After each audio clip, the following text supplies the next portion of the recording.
What up, Pink Ladies, T-Birds? Just having you watching my name is Jimmi Pynk, and I'm so fucking bored, man. Oh my god.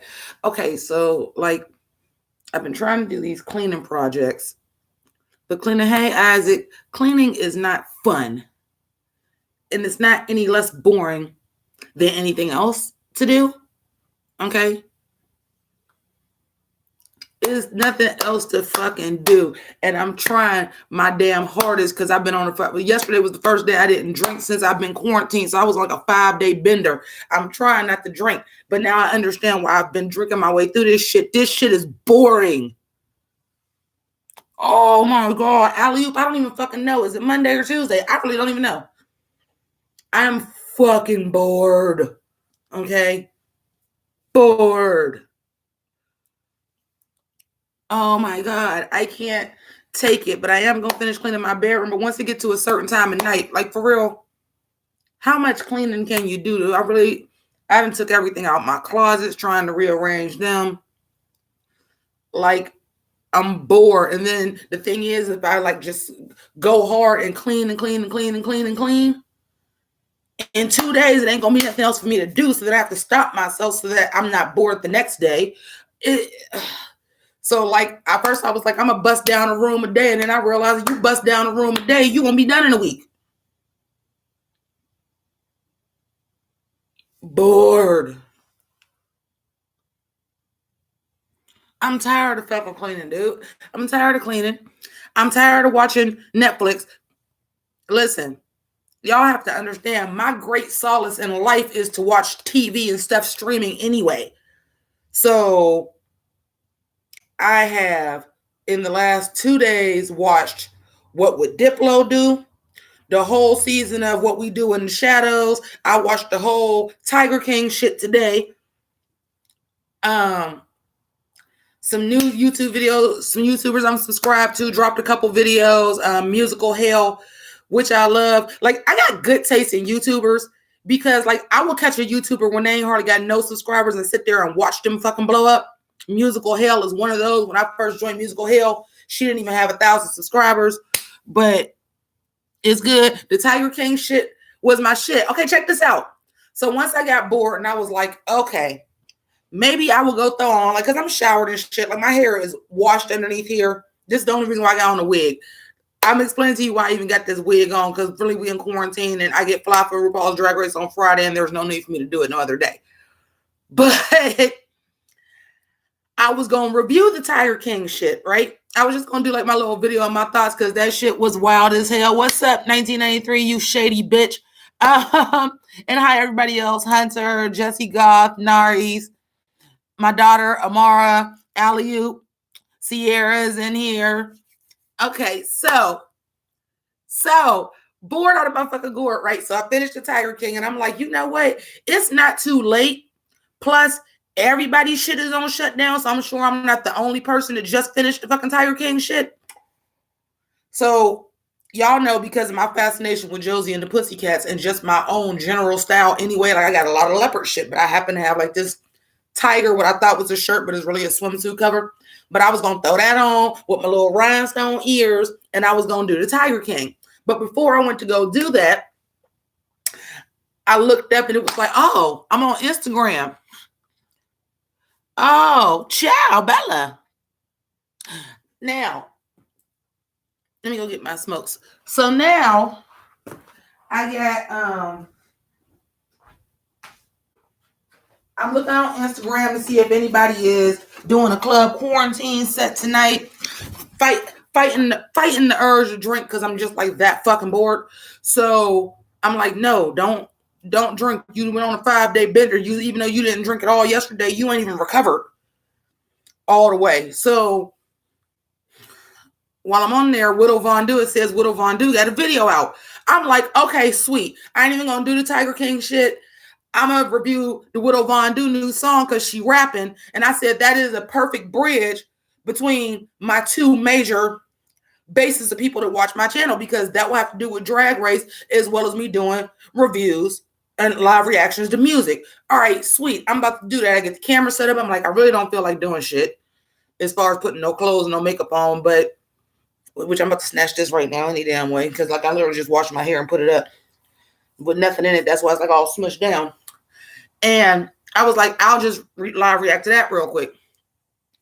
Why the fuck is that video on worldsofwonder.net and that's it? And I couldn't get to it because when I went on my Chromebook, camera's sitting right there. I sit down to the Chromebook so I can watch it because I can't do a reaction from over there. TV is not facing nothing.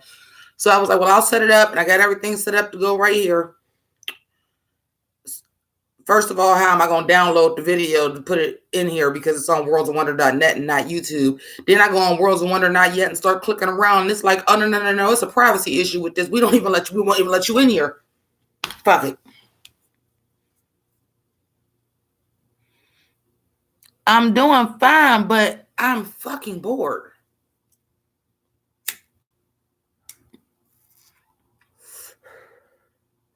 First of all, even when I'm not going out shopping for nothing major, when I'm bored, I go shopping.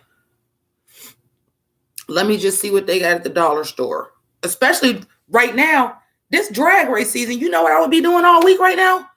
I'd have been to hit the craft store. I'd have hit the dollar store. I'd have figured out what I was going to use to make a frozen look, and I would be constructing that shit. Not doing that. I did get everything out. I did get everything out for my costume, what I am doing today, though. But I did got all that out. Happy late birthday to who? Oh, Banksy, yes. Happy belated birthday. Hi, Banksy. Happy belated birthday, Banksy. So, yeah, I'm sitting here and I'm like, okay, I should go ahead and finish cleaning the bedroom and reorganizing the closets, but I've been doing that shit all day, and because I'm watching the stuff as I'm doing everything. I'm like, I'm tired of doing that. I've been in here in this bedroom all day. Which, by the way, there's no heat, no air conditioner in the bedroom. Just because when the heat went out in there, I was sick and it wasn't clean in there. And I was like, I got to be able to get up and clean my house. Y'all know, because I was having the health issues, which is why the house is so jacked up to begin with, because when I was having the health issues, it's just me. Nobody can help me. So, look, Thomas Davies, no beer today. This is what I was trying to explain. I'm trying not to fucking drink because I've been drunk since the goddamn quarantine started. So I'm trying not to. I didn't drink it all yesterday.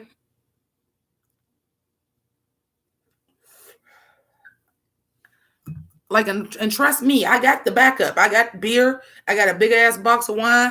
I still got this much Fireball and 2 more goddamn bottles of liquor. I got a bottle of rum and a bottle of vodka too. Because I thought I wanted to drink myself through the quarantine, but after doing that shit hard for 5 days, my body was like, bitch, give it a minute.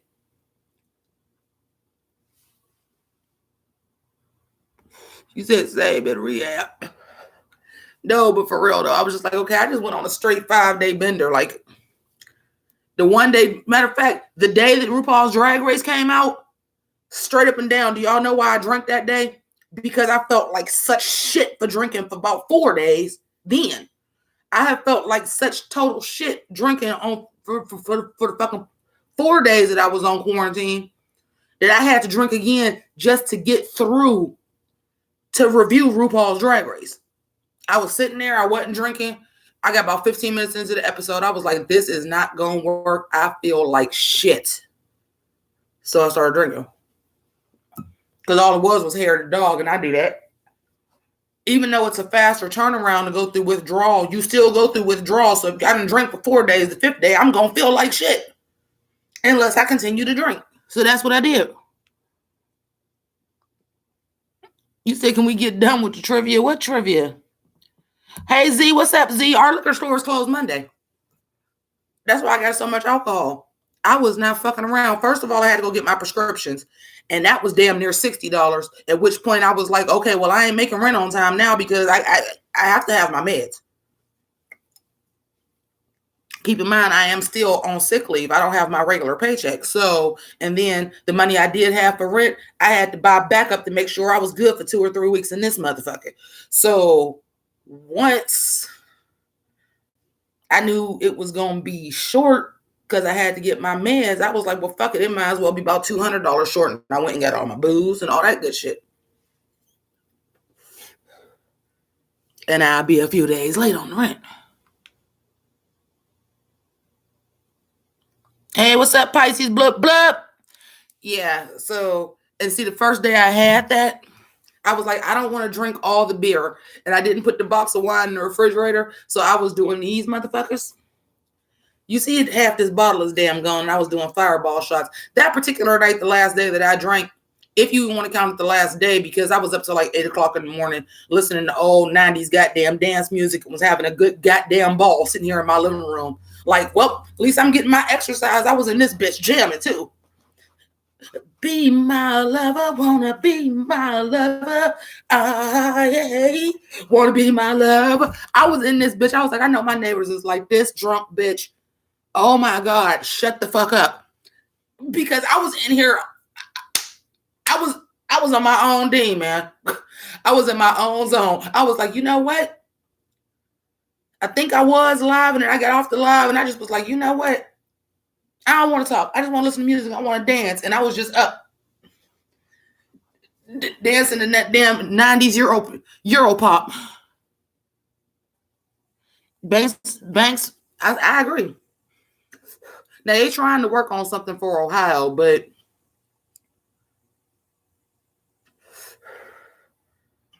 these motherfuckers that run this goddamn place don't even got a goddamn grace period, so I ain't fucking with them.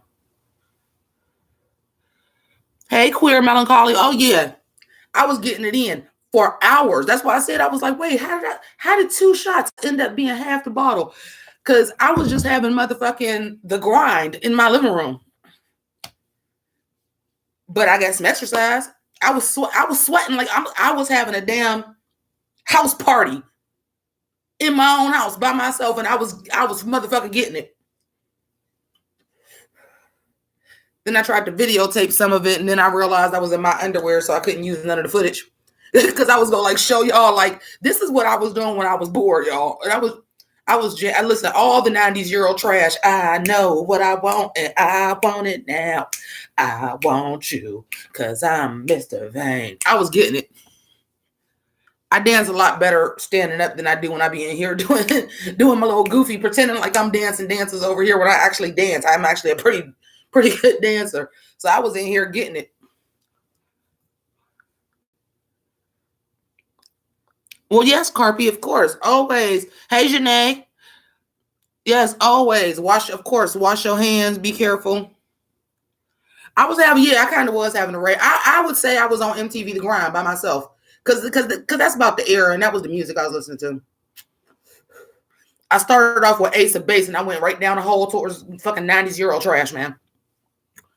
90s Euro trash, but y'all have to think that's my era. I graduated high school in 1995, so when them songs was out was when I was like really to the party and all that shit. So like, yes, I love my 1994 hip hop. I also like my 90s Euro trash dance hits and my alternative. I just don't be rocking out dancing to my alternative. I ain't about to be in here having a fucking mosh pit by myself. Hey, CC. You said it's bad in the D. It's so cold in the D. Oh, y'all entertains me. At least I don't be in here talking to myself. I could talk to y'all because I think I swear. I'm going to just tell you, let y'all in on a trade secret. I talk to myself anyway. I don't say I'm talking to myself. I think out loud a lot. Or I think out loud, or I'm talking to God. But when you in isolation, you start doing that shit just a little bit too much. So I'm glad I got y'all. I didn't even listen. Hey, Theo, I didn't even listen to Joyner Lucas yet. Again, I want to remind y'all that just came in the room. The explanation that I was giving y'all is that I have been, up until yesterday, I have basically been on like a 5 or 6 day, maybe 6 days, y'all. What's today? Monday again? It was 6. I was on a 6-day bender ever since they said shit was shutting down. I've been drunk. So, the reviewing how do I want to say this? Live reactions when I'm shit faced is a little bit harder than doing an actual review, because if I say something too fucked up, I can edit it out.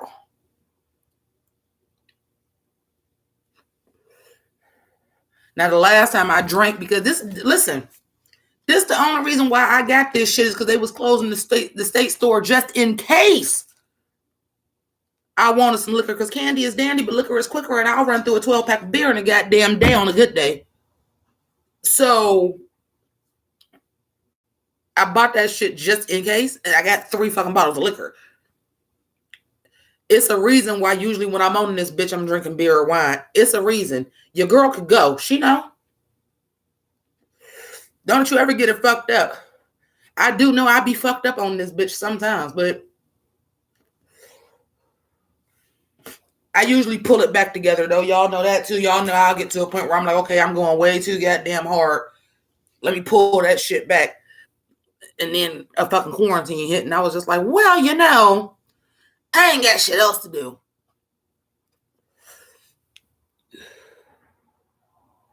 You said season 674 is casting. They doing season 5 right now. I had posted this video where I had edited the little bit of clips that I had. And that was the same day that I did the dance party. That I had to myself, I was fucked up. And then I played it back and I'm like listening to it, but I'm not watching it, but I could hear it going on like the premiere. And I was like, oh, I fucked that up. And I said I was going to re-edit it. Then I said, fuck it, and didn't re-edit it. My computer is probably still on. It's probably all kind of slow now. It's probably still on. And I proceeded to come in here and have a 90s goddamn dance party by myself. Y'all say store shut down on April. What? April ain't but in like 2 days. April what? They just announced here in Ohio the kids ain't going back to school till May 1st. I'm supposed to have surgery April 27th.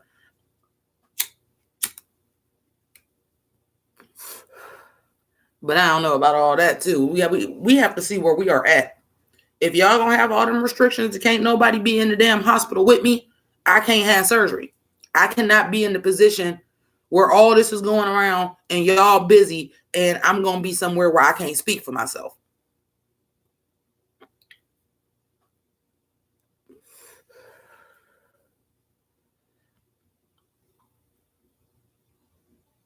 Yeah, I know my stuff pretty good. Oh, you know, I love me some percolator. I would have passed out if I did the percolator that night. I would have fucking passed out. That's why I told y'all I was on the Euro trash. Who said I was having a rave? Yeah, I kind of was. Because I was doing some rave movements, even though I ain't had no glow sticks and shit. But that's a good idea, because next time I go out, I'm going to get some glow sticks and turn all my damn lights on and have a rave by myself. I always just got drunk at raves anyway. I never took the drugs. I always was just drunk at raves anyway, so there that is.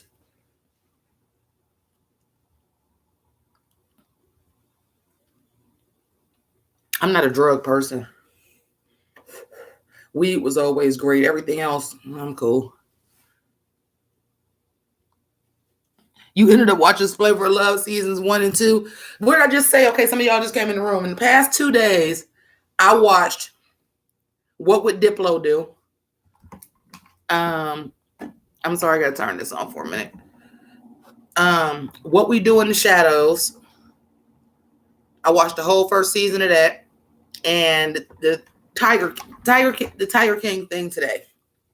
I watched all of the Tiger King shit. That Tiger King shit was raw though.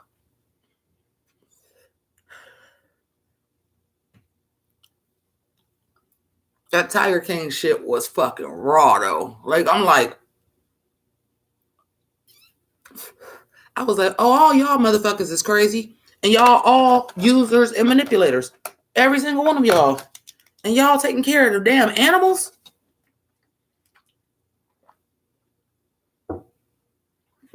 I used to be mad till I watched this shit, y'all. This is a true story. I used to be mad. I could not stand these people that are but the animals. I'm like, but the animals, but it's humans out this bitch that ain't eating and they got problems. That always bothered me. not to don't be an animal lover, but you're not gonna put no animal in front of actual damn human beings. Like the people that was just like, fuck Michael Vick. I'm like, it's motherfuckers. It's a motherfucker that was playing in the NFL that drunk drive and killed somebody. And he played again the next season. And y'all worry about Michael Vick, who wasn't even there, was his brother. Them motherfuckers. Y'all know the type of motherfuckers I'm talking about. I don't feel that way no more because I was like, if these is the motherfuckers that's taking care of the animals, I get it. Because all them motherfuckers was slime balls, man. Every single one of them.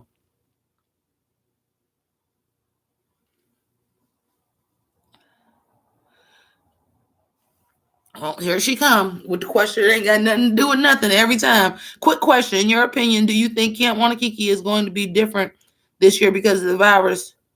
Yeah, if they ain't already shot it, it's done. We probably ain't getting it this season. Because they would usually be shooting it right around now.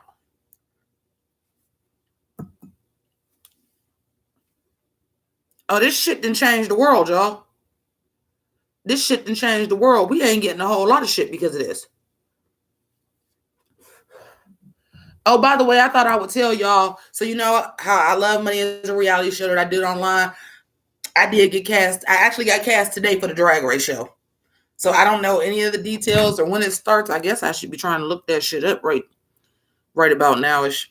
Since I made the show, I was like, oh, good. I made a Drag Race show and can't go to the goddamn craft store. Waps. Like, ooh. I probably should have did that because I can't make nothing. Whoops. Thanks, Isaac. You think that's Camp Crystal Lake now. Shut up.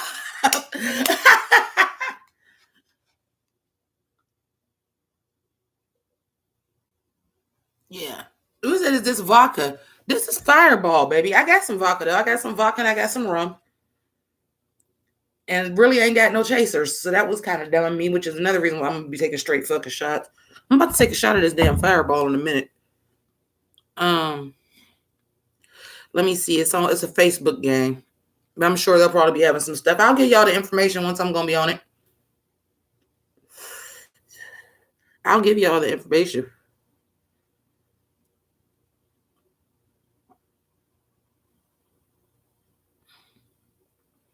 What? I don't know who the fuck put me in this damn Survivor group. Oh, they'll get back to us shortly with updates, but I made it. They started my confessional room and everything, but I made it. Hey, Rick. But I was like, oh shit, I just joined the Drag Race game that I can't go buy shit to make stuff. Because let me let y'all know something. The Frozen, y'all gonna have to let me know when the video go up or on my Instagram when I post the pictures and shit. Y'all gonna have to let me know because I have no idea how this Frozen is gonna work. I put it to you like this: I'm wearing silver and a white furry vest. From that point on, it's all makeup, baby. From that point on, it's all makeup to try to parlay Frozen. It's all makeup after that, baby. Oh, honey. I can't wait to see who else is on this goddamn season. Because I'm like, first of all, I have played a total of 3 of these org games. I won my first one, and I made top 7 the second game and top 6 the next one. Both jury. So, and these are some games that I ain't know shit about, didn't know what the fuck I was doing. I was like, y'all about to put me in a fucking Drag Race game? Baby, I'm the expert. I don't know who else should get better than the actual drag queen that's been on one of the damn shows.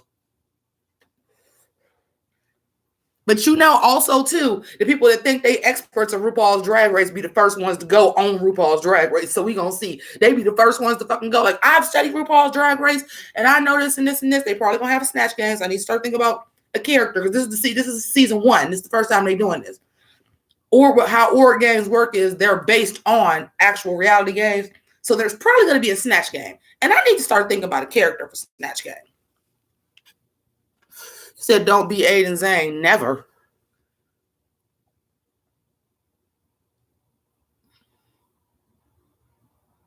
Oh, y'all tell me when I'm basic. I'm gonna be real fucking basic. I can't go without make nothing. But we gonna see. One thing I did learn from cleaning out my closet today is I got a lot. I'm like, my closet is long, bitch. But who wants to see somebody just wear dresses every goddamn week? I was like, oh honey, I am a dress queen.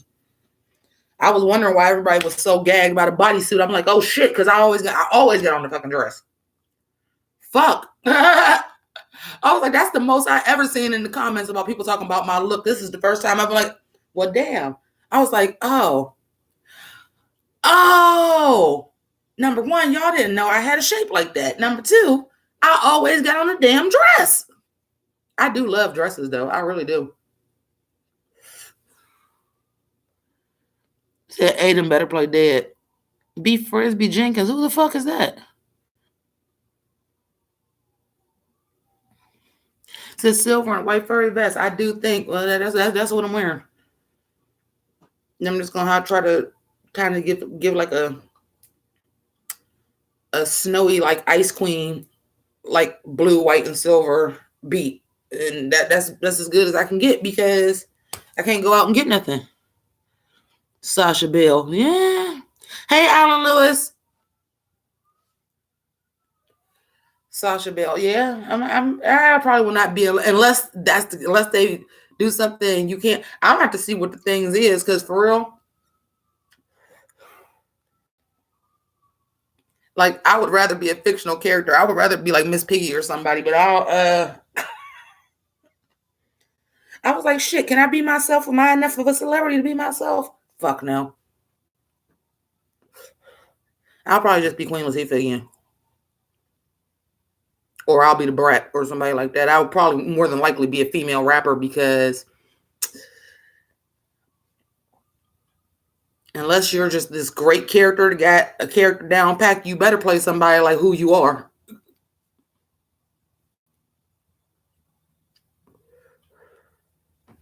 You said, or Monique. Yeah.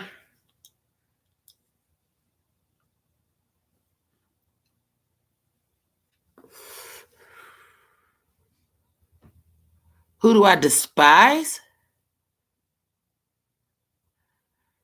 No. Catherine. You said, who wants to see somebody wear a dress? Or apparently RuPaul. Well, yeah. Who do I despise? Besides the president?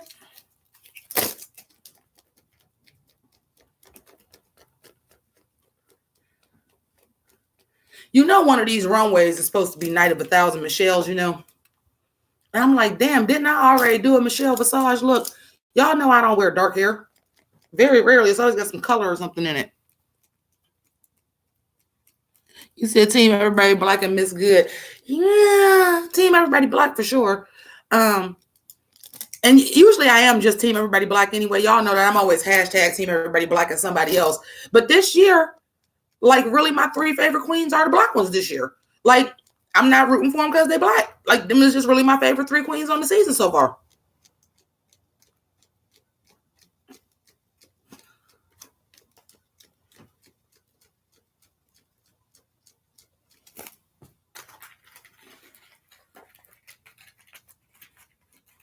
Black.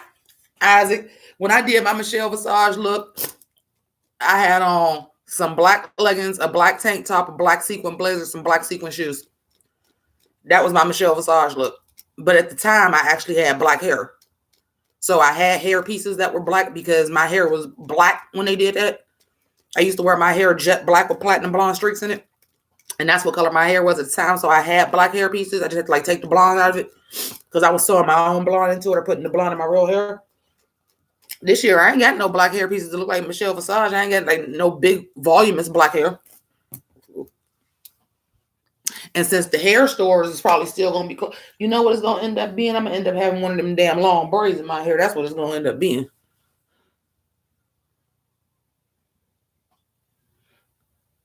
You said wear green. Fuck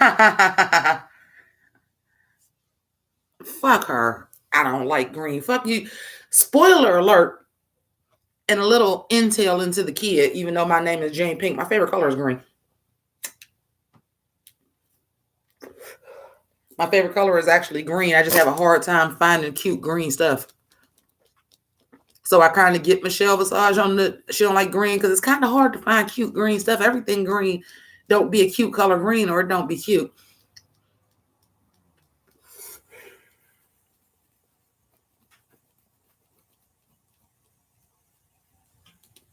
I'm gonna get back into doing the music stuff. This is the truth, Theo, because I know a lot of you guys did end up like joining me over like the music stuff.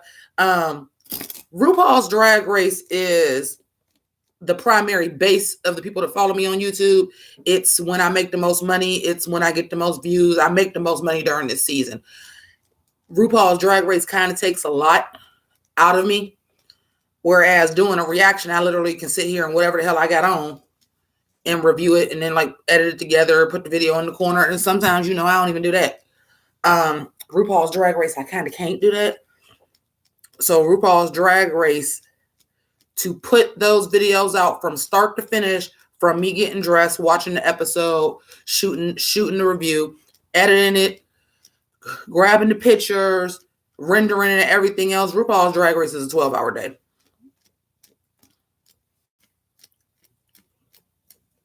It's about 12 hours worth of work. So oftentimes when RuPaul's Drag Race is on, it's kind of hard for me to do other videos, even though we just sitting in the house. But like I said, I was going to do another video today, and then the fuck you mean the video is on worldsofwonder.net? Your favorite color is green too? What's not to like about green? First of all, it's my birthstone color. I'm an earth sign, and Taurus color is green. Green is money. Green is life. What's not to like about it?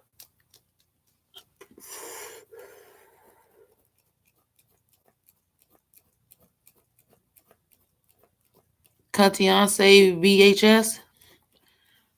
Okay. Because my wardrobe was just a hideous earthy tones. Yeah, I like bright, pretty greens. Who was our first crush? My first crush was...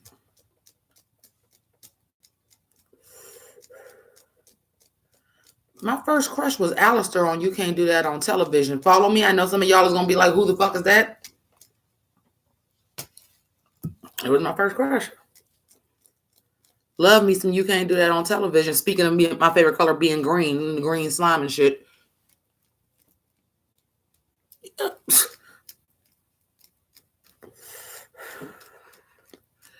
Y'all wouldn't believe. See, this was my journey in the yellow niggas. Because when I was a little girl, and you have to understand, when I was a little girl, I was born in 1978. I'm older than a lot of y'all. It wasn't no whole bunch of black people on TV like it is now. Everybody I had a crush on was a white boy. And the first time I seen I never knew why. But boy, oh boy, the first time I seen a little tall, wavy hair, yellow nigga in kindergarten, I was hooked. Sue me. It's been my type since I like dudes. I don't know what it is. Now, if you ask my sister, it's because they look like my uncles. Because a lot of my uncles is real high yellow, wavy hair. And I was like, well, they do say you tend to be attracted to people that like kind of look like your gene pool. Did what last long? Your first crush was the guy from Save the Last Dance? No. Never liked him.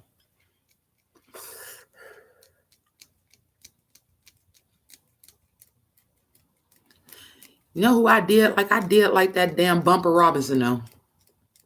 Now, y'all might not know him by name, but y'all have seen him because, it's always been them people that's just been on, like, every damn show. They always had a bit part. I had a crush on Kale, too, and that's, like, really weird because I was in my 20s. But I just was like, I just want to smoke a blunt with Kale. I know y'all smoke. You on a kids TV show, but you older than them. Like, you old enough, even though you playing a teenager, you got to be like close to my age.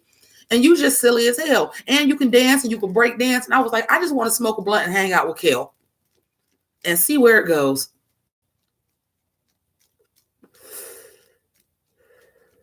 Now Kenan and Kale damn near the same size. Just like, what's his name? Drake and Josh. Like, now these motherfuckers damn near the same size now.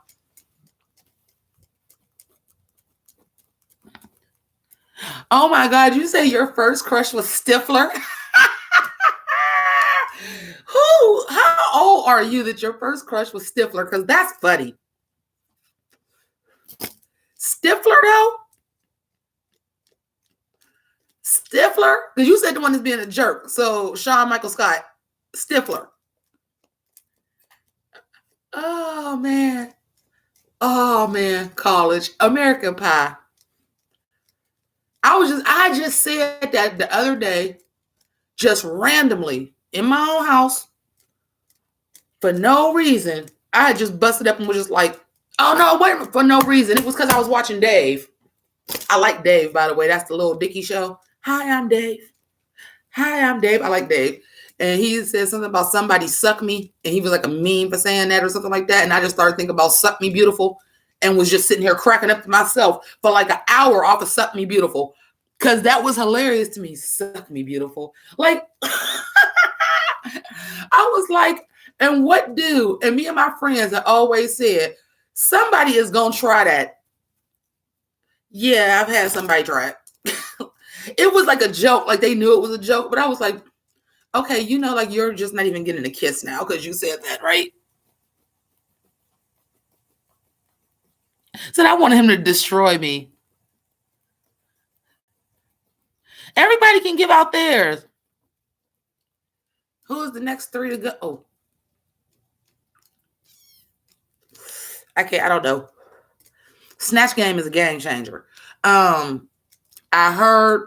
know I'm usually not in the spoilers, but like, I'm just like, come on, this season is fucked anyway. So I really don't even care about spoilers this season. That A and Zane is doing Columbia from Rocky Horror. I was like, she might kill that. She might kill that. She might kill that. That might be a game changer. She might kill that. Because them weird, obscure references like that always fucking slay on Snatch Game. That might be a game changer, bro. That might be a game changer. Cursed, it bears repetition. Who is? Oh, Pamela Anderson. I get that. I bet you that was a lot of guys' first crush, though. I get that. You don't get too many people in this world that is like literally the definition of blonde bombshell, and she one of them. I get that. Probably a lot of people's first crush is Pamela Anderson.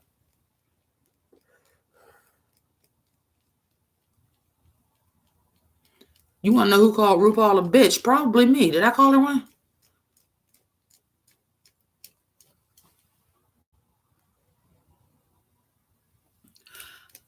Oh shit, I love me some damn Daria. You have to do real people. You can't do characters. What you can do though is be a character as long as you're saying that you're the person. So she's playing Lil Nell Campbell. She's not that, but if she's playing Lil Nell Campbell, don't nobody know her from nothing but playing Columbia. So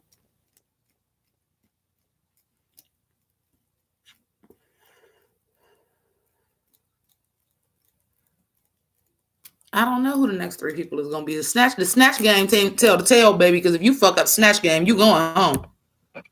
I don't care how bad your outfit is. You fuck up Snatch Game, you going home. So this anybody game right now.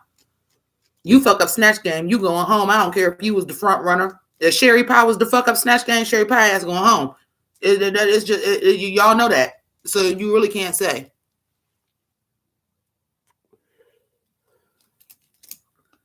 That who's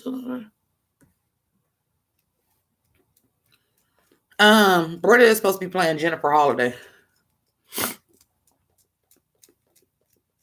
Again, that's kind of an obscure reference because if you're doing Jennifer Holliday, you basically are just doing Effie White. And now, because of just time and age, not Jennifer Hudson, Jennifer Holliday, the person that originated the Effie White role, the original person is saying, and I'm telling you.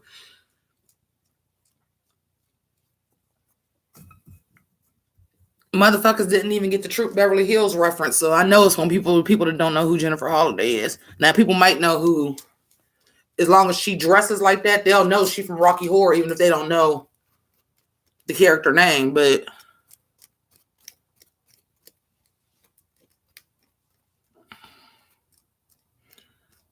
she need to do Fred Flintstone with them bedrock ass feet. You know what?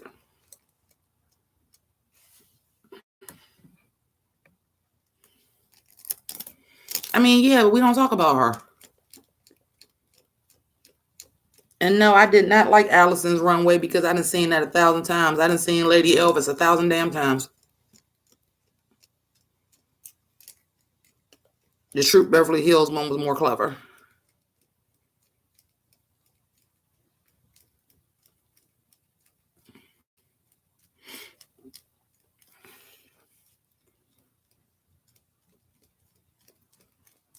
But like I said in the review, I think that even though the acting challenge was bland, that was more the writing. And I do think that they elevated the level. And I think this has the potential to be a really good snatch game. I just think them doing it with 10 people instead of 8 is going to get real messy and real muddy. But nobody is like horrible at doing the acting challenges. Like, so it might be kind of good. I was really surprised nobody did a superhero. I'm like, Kate, nobody did like a superhero. Nobody did like a luchador, a wrestler. Nothing like that.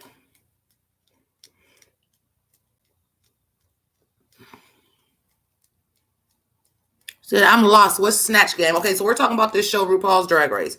And what Snatch Game is the drag queens do celebrity impersonations. Have you ever seen the show from like the 70s called The Match Game?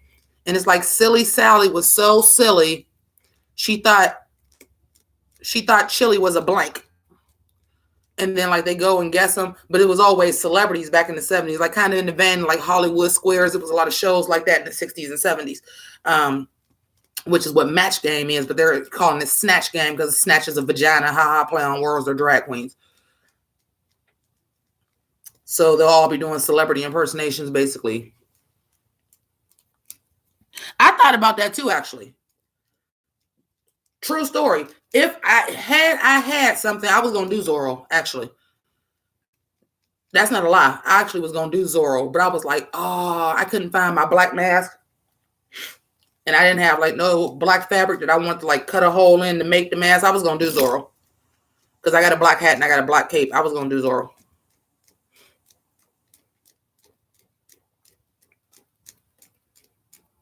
Again, y'all have to understand the costumes I'm doing are completely different than what my initial ideas are because I can't go to the store and create nothing.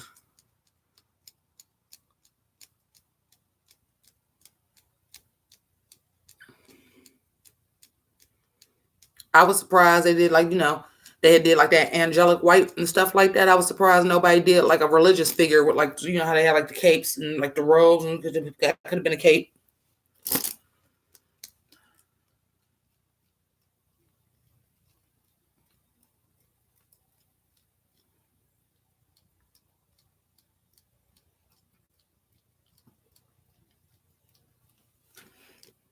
I would have died if somebody would have came out and did Zorro the Gay Blade, though.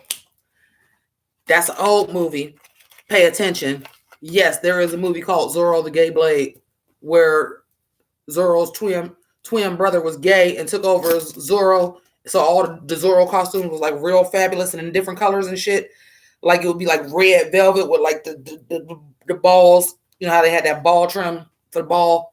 And that would be around the thing, and it would be like all red velvet and fluffy. I was like, somebody wouldn't did Zorro the Gay Blade. That would have been dope. Well, Pamela Anderson ain't funny.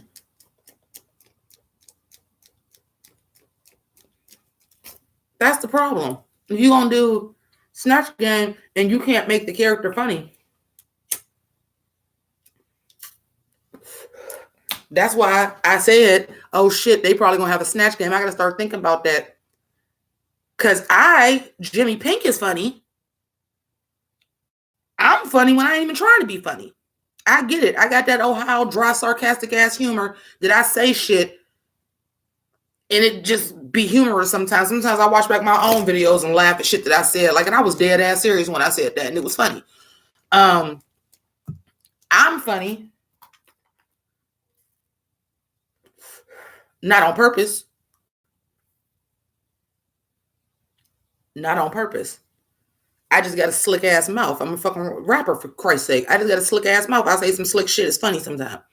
But to actually like be in character and purposely have to try to be funny like Snatch Game, yeah. I could be going home, baby, and then I'm playing this reality show, so my references, don't get me wrong, it might be somebody my age playing on it, but I highly doubt it. So then my references have to be something that somebody would get for it to even be fucking funny. And it's so easy to be somebody exaggerated like Cardi B or something like that. I don't want to do that.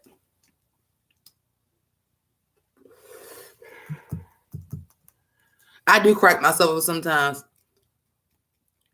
This nigga said Phyllis Diller. If I don't think they would get a Queen Latifah reference, what the hell would make you think I think they would get Phyllis Diller? Come on now.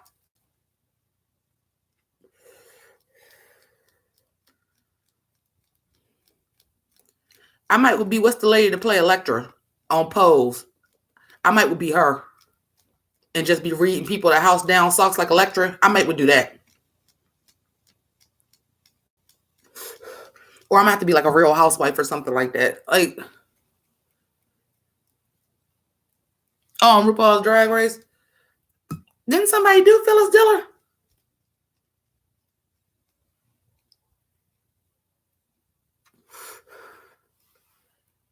Hey, Slipknot fan, how am I doing with the coronavirus? I'm doing all right. Bored as all hell. Who the fuck is Dominique? I'm old, damn it. I don't be knowing who these people is.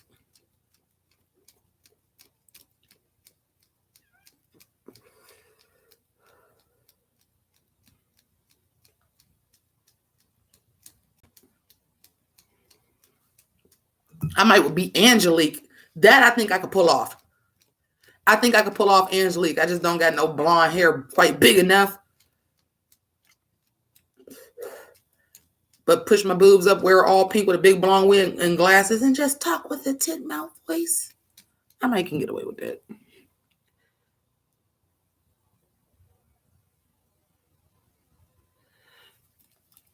What you mean from the Girl Scout line?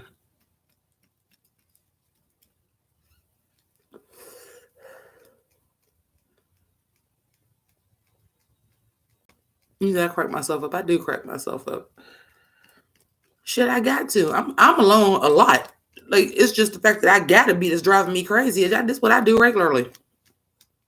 Talk to people on fucking YouTube.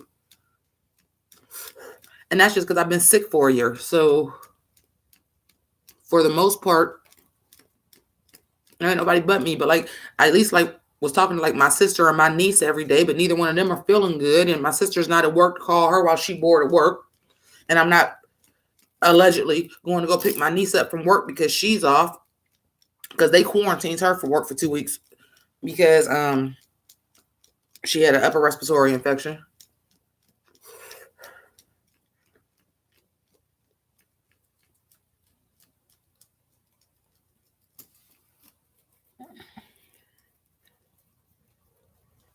Oh yeah, because that's the thing.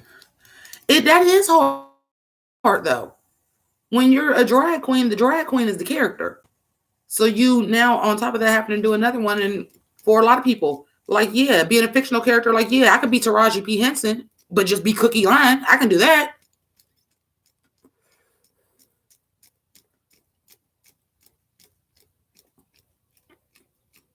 It's hard to be that. Then you got to think about who you can actually look like.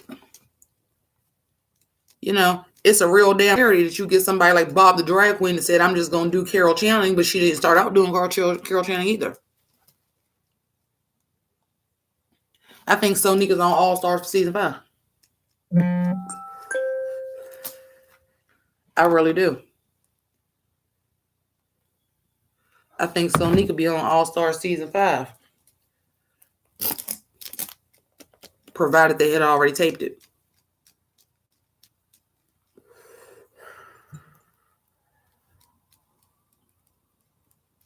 Oh, Naomi doing Wendy Williams. That was pretty good. She was pretty good. And they kind of underplayed her a little bit because she did pretty good as Wendy Williams. She did.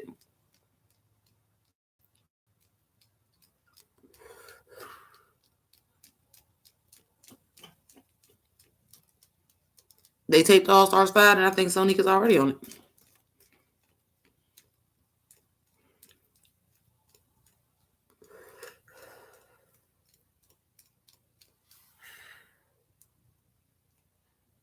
Hey, Candy. What is this show anymore? What is it? What even is it anymore, y'all?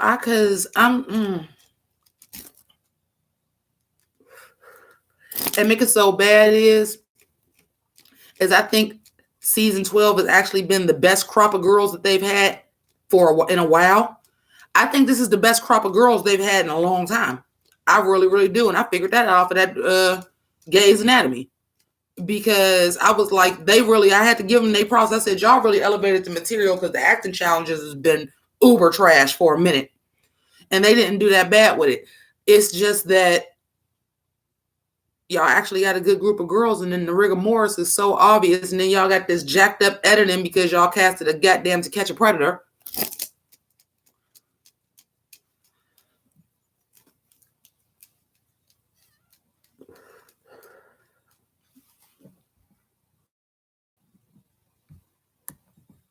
Production is Breast World. Oh, Breast World was so terrible.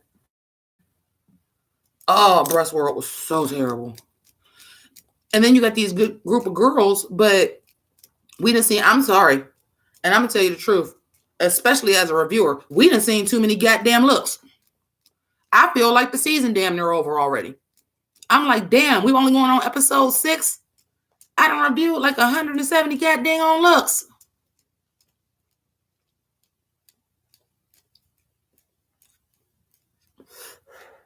Season 7 had a couple of design challenges on there though, but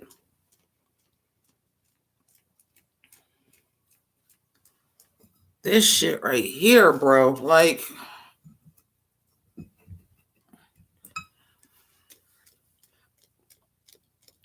I do. First of all, let's talk about some of these runway themes. Let's get into it. Let me break it down so it can forever be broke. Some of these runway themes, y'all running out of themes. Y'all are running out of themes. So buttons and bows. Okay, fine.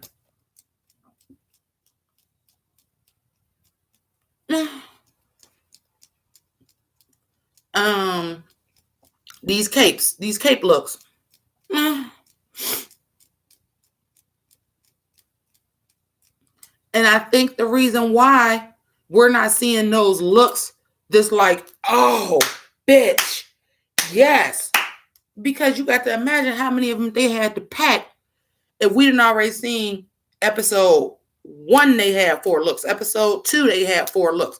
Episode 4 was the ball challenge already, and it was still 13 motherfuckers on there.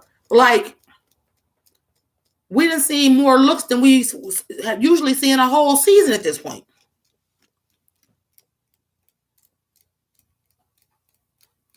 Oh, don't say that too loud. 1993.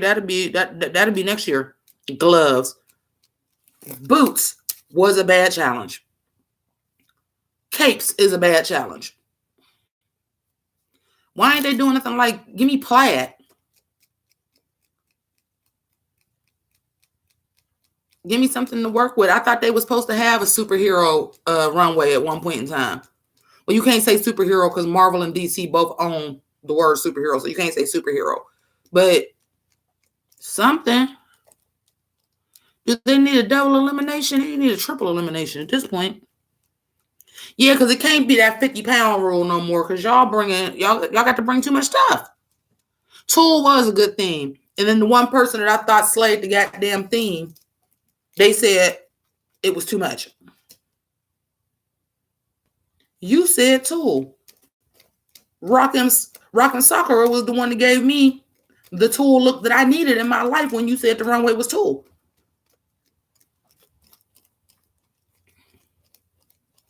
Ruffles would work. First of all, I knew it was a problem when the first goddamn theme was shimmer. What is it? Glitter, glistening, something. I was like, that's every drag outfit ever. That's the theme. But I mean, I guess you needed to do that since when it was a glitter runway, only one person had on glitter and she went home that day.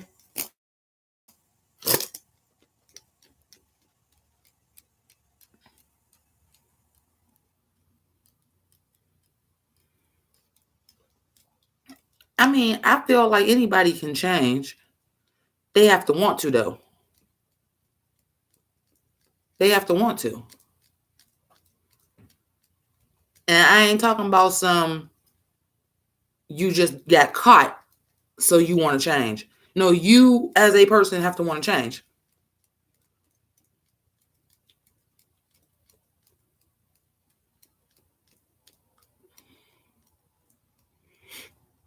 A dynasty theme. Look, listen, check this out. You know what the theme should be next week instead of Frozen? You know what the theme should be? This week instead of Frozen. Why is the theme not Mean Girls? And you got 2 actors from Mean Girls as your judges. Why is the theme not Mean Girls? And the lip sync song better be a song from the damn movie. It better be I'm Just a Girl by No Doubt. Or something. Body paint challenge, save the fabric. Something. Or they taking their themes off of other girls. Instead of you doing that B mini challenge, that should have been a theme. Flat out. That should have been a runway theme. But then that's going after Honey Davenport and Manila Luzon. But that should have been a theme. Should have been the B runway.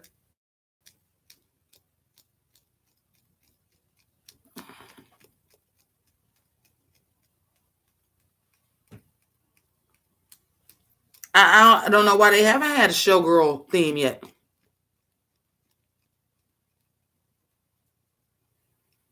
Oh, the theme song. Oh my God, the lip sync songs.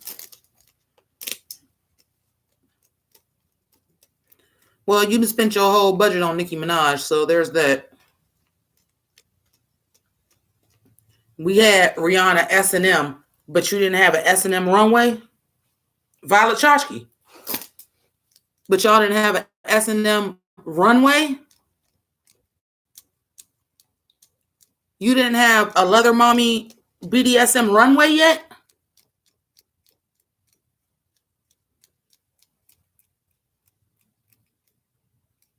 They already had a Western one. The Denim and Diamond was Western. They just didn't tell us it was Western. But the Denim and Diamond runway was a Western runway. Because Michelle Visage, it ain't Michelle Visage's Drag Race. Last I checked. Well, I have a theory about that. I think that they probably were going to have a Normani song until it was Little Miss Frenchie in the bottom. And Normani is a dancer. So you can't have a dancer who makes songs to dance to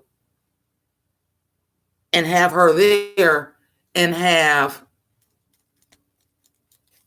Now, Nicki Minaj is a bigger star. That was probably no. By any means, I'm gonna need my royalty. So you're gonna have to play Nicki Minaj in front of Nicki Minaj. Normani,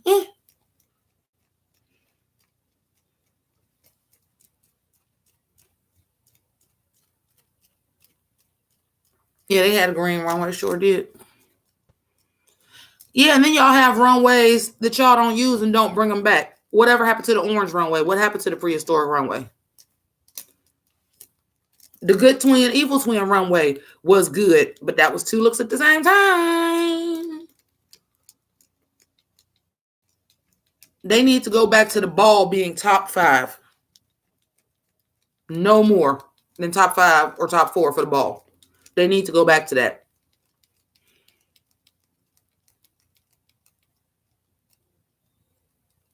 Yeah, it probably was going to be motivation.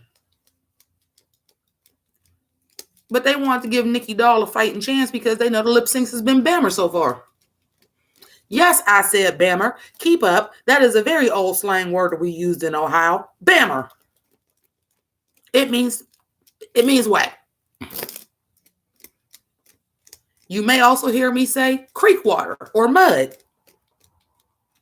It is 330 day, by the way. That's Youngstown, Akron, Kent. It's 330 day. Oh, shit, I should be drinking today. It's 330 day.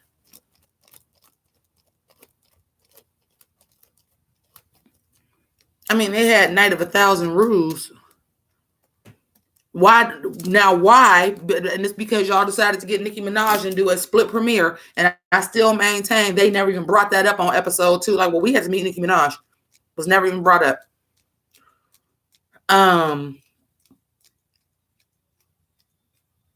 Why they never did. And don't get me wrong. I know Nicki Minaj has toned down her looks, but so did Gaga. Why didn't they do a Nicki Minaj runway and save glitter and glisten until everybody was together? Why wasn't it a Nicki Minaj runway? Nicki Minaj has some different out there looking looks.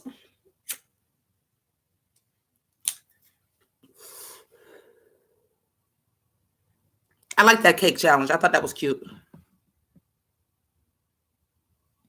Yeah, the 1,000 Rule was good, but then they did Madonna twice in a row, and you still had people repeating looks. So, and nobody still did classic Madonna. I guess they thought everybody did it. You tell me it's Night of 1,000 Madonnas. I'm going like a virgin Madonna every damn time. Every damn time. I'm doing the damn wedding dress every time. I literally won a costume contest at the Eastwood Mall for an 80s contest because I dressed like a virgin Madonna. One of the very few people that I would dress like and be like, okay, well, first of all, that would have been the category. I'm like, because like y'all telling me like people to do for Snatch Game, quite literally, I'm probably never going to do anybody white for Snatch Game because I can't look like them. I know that's not the whole thing, but for me, that's kind of major. So, because I'm not good at impersonating people anyway. So at least if I can look as much like the person as possible, it might help me out. You know what I'm saying?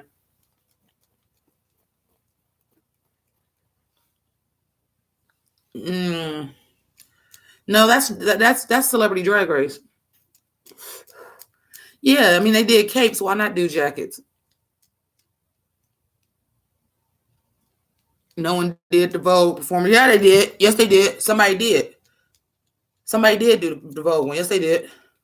Oh, I think it might have been somebody eliminated and they posted it online. I can't remember who it was. Because you know, like on Instagram, the queens, they'll post somebody did do it, but they was eliminated. I forgot who it was though.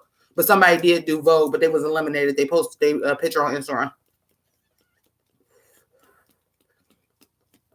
We can't get like a Romy and Michelle runway. Well, no, because you gotta get rights to do all that kind of stuff. Bob didn't look like Carol Channing, but Bob had Carol Channing down. I don't have nobody down to not look like the person. I keep telling y'all I'm about to go on a drag race show. Help me out here. Jeesh. Carnival. That would be nice.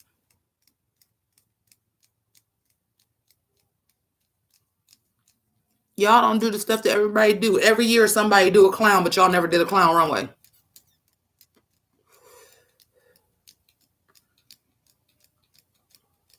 Y'all had a challenge on All Stars that wasn't even a damn runway. Y'all running out of shit to do. Remember that? It was the lip sync off. So I'm like, what the hell am I gonna wear for a lip sync off? I pulled something out my ass though, but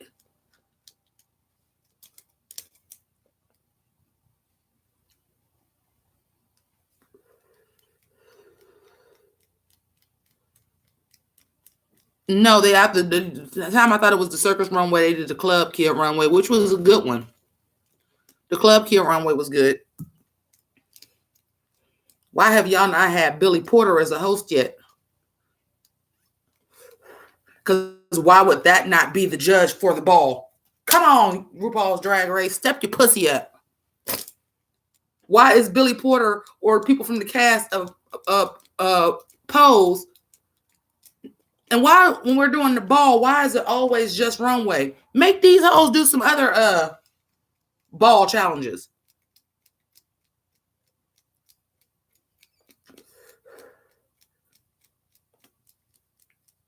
Polka dot. Polka dot is very in for the spring this year. Why not do a polka dot runway? Hey, Chris, la la la la. Hey, Kate. Why not though?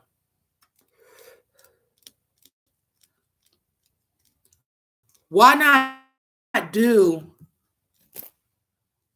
a parasol runway or an umbrella runway? Camp Wanakiki had a goddamn runway, make a dress out of a tent. Camp Wanakiki.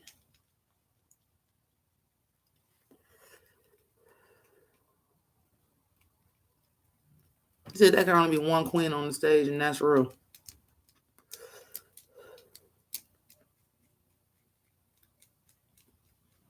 Oh, they can't do a horror runway now because the girls would be coming for them talking about some that's Dragula. They can't have that.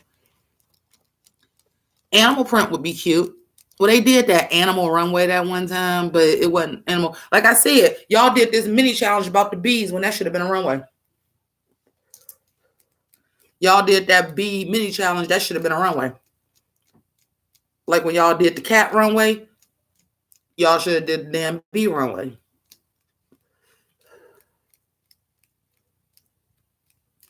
Why hasn't there been that?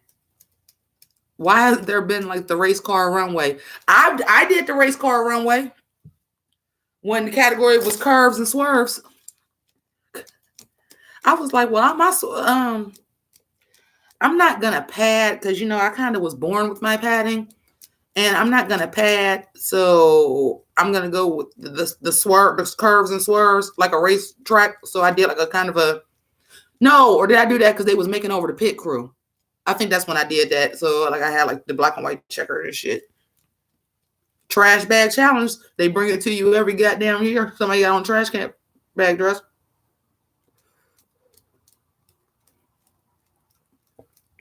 Alien, I think they did like an extraterrestrial one already before. But shit, you did 16 seasons. You can repeat some damn challenges. You absolutely can repeat some.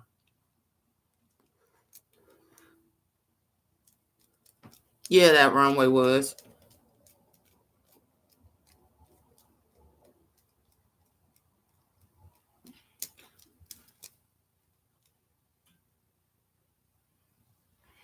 Well, the very, very first season, hey Rainy, the very first season, you know how we have the promo look. The very first season of RuPaul's Drag Race, the one that don't nobody remember, the promo look was that like they was all dressed like they was like pit crew. You can bring that back. That's the lost season that you don't even want nobody to see because you didn't own it. Because y'all know that's why we don't ever see season one. Is because RuPaul don't got no ownership of that one. Plus, it was shite. I loved it, but honey, compared to what it looked like now, or even what it looked like in season two. Whew. Why can't we have like a bald queen challenge?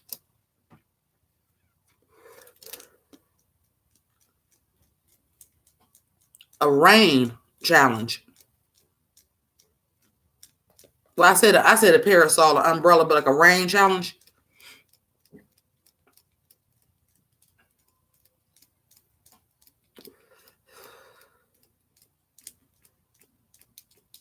I just want to see some more creative challenges, man. Cape.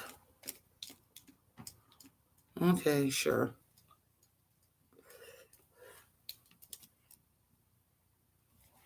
Well, they had that challenge where they had to be the princesses before. Not everybody did medieval, but Oh no, let's not ever do anything that got to do with Shakespeare again on RuPaul's Drag Race. Not even the looks. And then they also had that runway where they had that All Stars where they were all queens.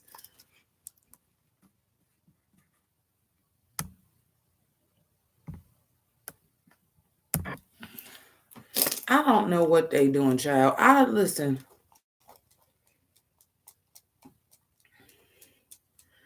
We gonna see. Snatch Game usually tell the tale of how the season gonna go. Like I said, I think that this is the best crop of girls we've had in a long time. And I think that this is the best crop of girls we've had in a long time. I think that they, in general, did a pretty good job on Grey's Anatomy, even though the writing was shit, because it always is.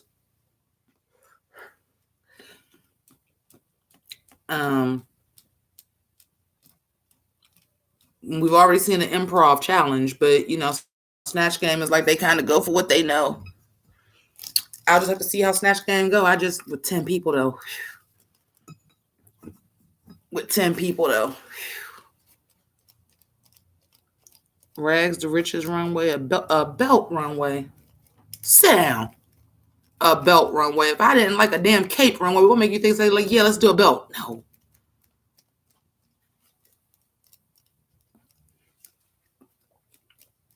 Yeah, that's because season 6 and 7 had different writers.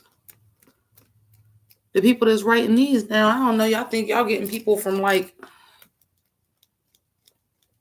they're still in school for script writing or something. Why don't they have a fracking challenge? Why don't they do that? After this coronavirus shit, they need to do a contagion runway. And that's real. They need to do a contagion runway. That would be fucking sickening. Like, just them wearing different, like, freaking it the way you do in drag. Like, doesn't matter, like the rhinestone mask over, like, just shit like that. Like how they had that apocalyptic runway. Do that shit again. Fire. Not before Ruth started looking like season 1 again. See.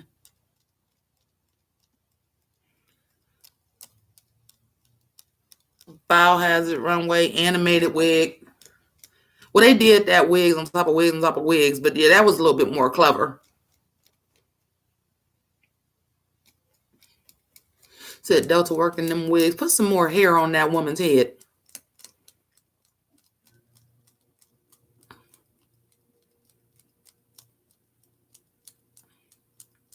And how many of y'all hands, Bueller, hands? How many people think RuPaul been wearing all these short dresses because these is all AJ and the Queen rejects?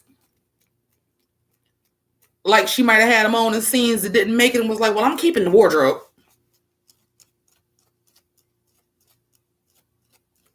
Now I got what you meant by animated wig. I got it.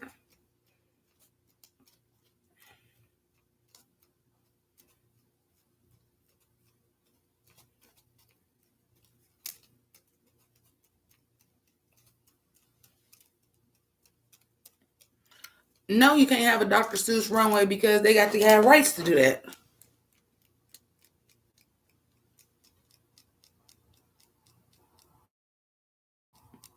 Listen.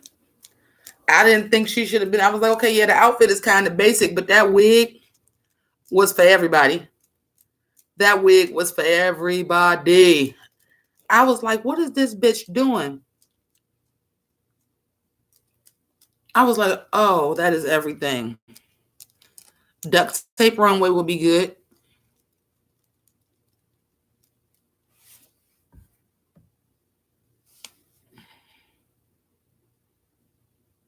This is like it was going to be a season 2 of AJ and the Queen. No, it's probably like some rejected outfits. When you do movies and TV shows, they got plenty wardrobe to see what reads well and like what the character is comfortable in. They have to have different outfits because if this person is wearing blue and the scene don't call for everybody to have on blue.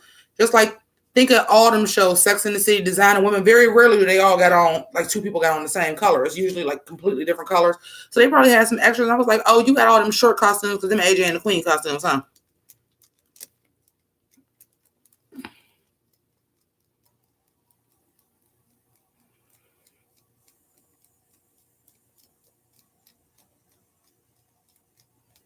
Mm-hmm. Gothic Lolita, you know I'm down for a Lolita runway, which is what I thought Buttons and Bows was gonna be, but then like only one person actually did that. Um, why are we not doing an anime runway?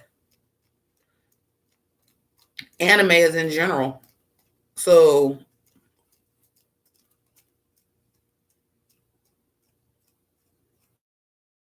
not using paper towel because the store was out of TP, honey. They was out of paper towel too. But yeah, what happened to them challenges? Remember they had the challenge where you had to use the paper money and the coins to make the gown? What happened to them type challenges? Oh, we had balls this time with 32 motherfuckers left. Not 32. 32 motherfuckers left. Y'all know what I meant. 32 looks on episode 4. Like it y'all are making it so obvious the RuPaul's Drag Race is about nothing but how much you spend on your costume no more. And if y'all ain't seeing that by now, I don't know what to tell y'all. Y'all must have just started watching it in season 11.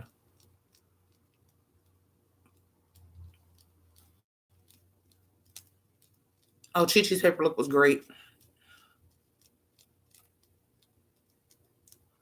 Drinking straw runway. I have to feeling everybody. You can't do much but a straw. Everybody would just look the same. But I mean, they even had fan challenges on Dragula. Like, where is a look with the coordinating fan for all that? I mean,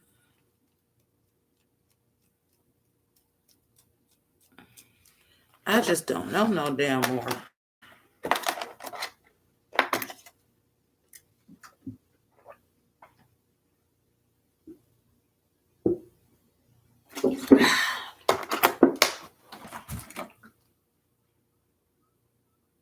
I can see a barista or a coffee runway. Yeah, I'm surprised they haven't had a purse first runway yet. Y'all just did Gay's Anatomy and then didn't do a doctor runway. Think about a hospital runway and how many different cool ass looks we would get, or a nurse runway.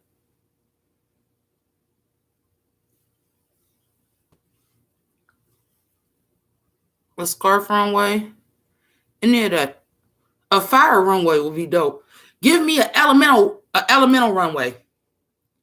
Give me some Project Runway shit. Elemental is eight girls left, maybe 12. You get to pick your group 3x3x3x3. This the piles of shit. You get to pick your people and pick your team, and y'all got to make outfits: earth, wind, fire, water. Or do like y'all should have been doing and wait to do the ball at the top 4, like they used to do with the what was that? That was season 1, where Absolute Vodka was sponsored and they all had a different flavor and they had to do outfits. Remember when the ball actually used to be at the end? Remember when they got to pick the village people who you could do for your outfit? Do that shit with earth, wind, fire, water, please.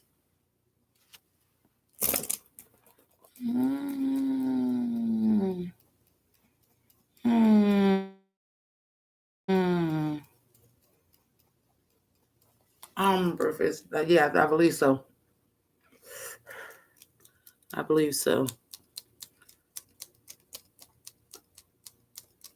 Now, of course, it is also a little bit more difficult to do now because while I'm sitting here doing earth, wind, fire, water, Camp Wanakiki did a water runway.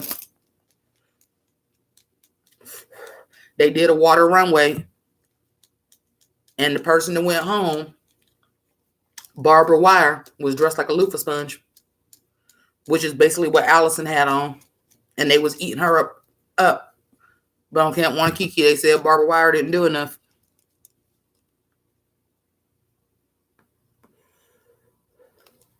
Yeah, the ball being this early every season is too much. Corona runway. I already said that. A contagion runway. Let these bitches wear face masks and gas masks and shit like that.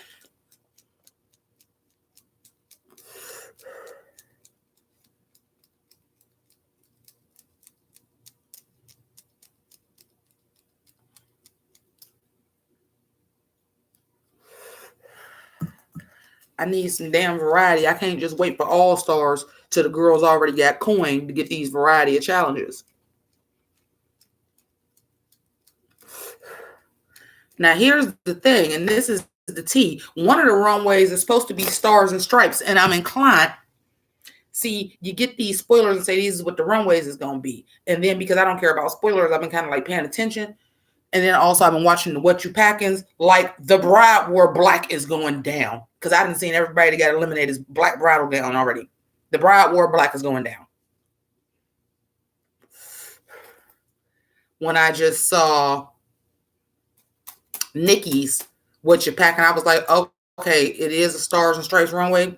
Do it got to be red, white, and blue? Because what I was going to do for Stars and Stripes was not going to be red, white, and blue. But if it got to be, it got to be. Ain't nothing I can do about it.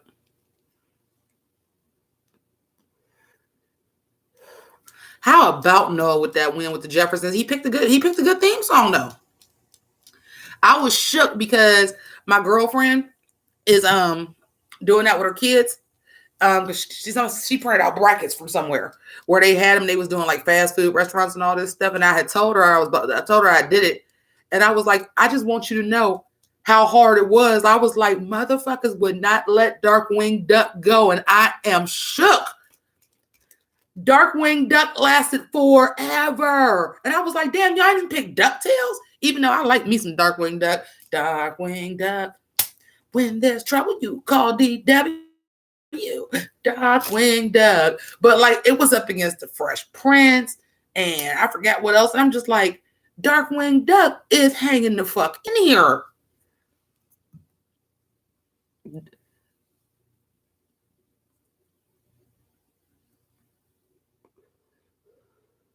They did do similar in the promo. That's the thing. Well, they did red, white, and blue in the promo, and this is Stars and Stripes. Now, that don't necessarily mean it had to be red, white, and blue. Nikki Dawes was red, white, and blue because she was like this America and French thing. She may have just did hers in red, white, and blue. I got to start paying attention when some other people get eliminated. Yes, Let's Get Dangerous. We could not get past Darkwing Duck, and I was like, if Darkwing Duck goes to the damn final, it made the final four. I was like, oh my God, Darkwing Duck, they wouldn't let it go, man. Reading Rainbow was a cute little upset though. Like, oh, Reading Rainbow is kind of hard. Reading Rainbow, I think it was more of an upset than Darkwing Duck though. Like Reading Rainbow, because it was up against something like, was it the Golden Girls? Different World. It was up against a different world. And I was like, ooh, I think we got to go Read the Rainbow, folks. You'd have picked Callaloo, your ass would have been out. I can't believe like y'all just shut down my little taxi real fast.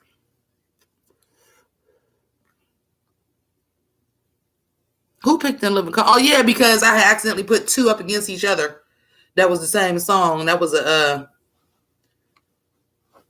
picked In Living Color and made it to the top two.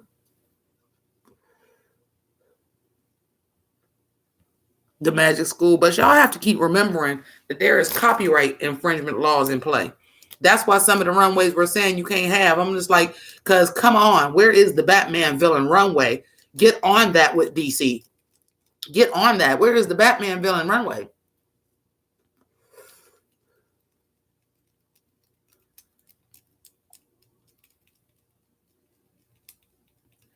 I'm going to need you to sit it all the way down thinking that So Raven should have won any fucking thing. Sit it down. TV been on for 60-something years. Longer than 60.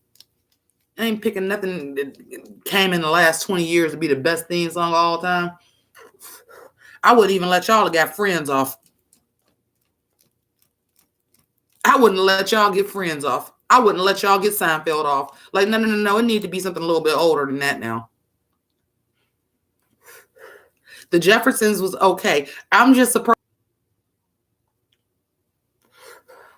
We should have knew it was something wrong with Orlando Brown when that rap was on that That's So Raven song.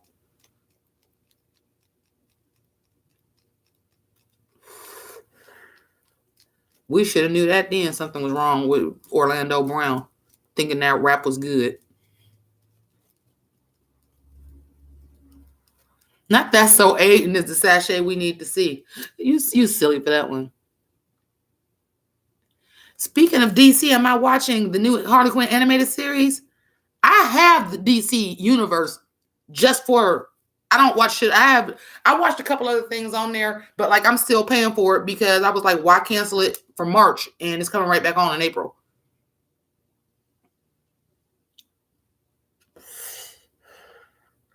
Well, sexiest rapper, that's a loaded question because I will arguably say for general purposes it's LL Cool J. But he's not like my baby daddy or nothing like that. I have 2 rapper baby daddies and a husband. But the husband I don't even think is sexy. The husband, like, I think his talent is sexy. My 2 baby daddies is Ghostface and Cameron. My husband is Childish Gambino. But I don't think Childish Gambino was that cute or that sexy. But I find talent very attractive. And the fact that he writes, he sings, he raps, he acts, all that shit is just like his mind is sexy to me. Like, oh my God, like a true Renaissance man. Like, how can that little man have all that damn talent and that's sexy to me? So that's my husband. I marry him. That's like some marry, fuck, kill shit. I marry him. Ghostface Killer is a fucking douchebag and a goon. But I fucking love that, which is why I don't have a man now, because that's 100% what I'm attracted to. I'm attracted to dickheads. I fucking love them, and they don't make them manly enough for me. I'm a lot. I got a whole lot of masculinity within myself. So if I'm gonna be with a man, I need you to be the man's man, and that's Ghostface. And Cameron is a douchebag too. Let's just be honest. But I always liked Cameron since Horse and Carriage. I just thought he was cute.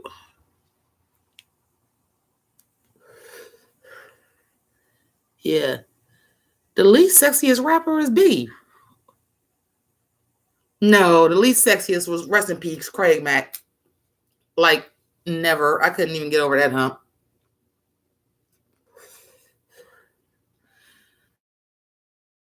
I mean, a lot of these new rappers ain't sexy. Ooh, no, the least sexy is Wiz Khalifa.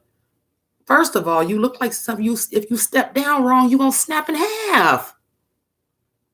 You know, all them colors and shit in your hair, and your breath probably stink because all you do is smoke weed. Like, no. Oh, thanks, Rick. ODB is the least sexy? I don't think so. Not that I think that he's cute or anything like that, but I think his personality, like, I just think that he would just be a fucking hoot to be around.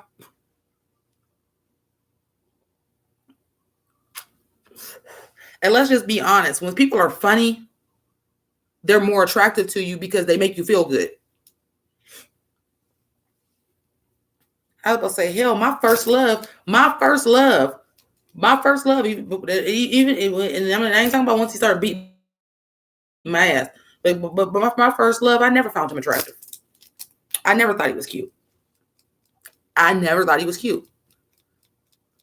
But he made me feel good, and he fucking really fucking just wore down my goddamn resistance to what really happened.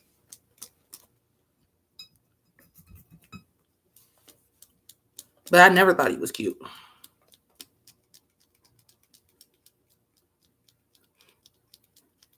But I loved the shit out of him. Never thought he was cute, though.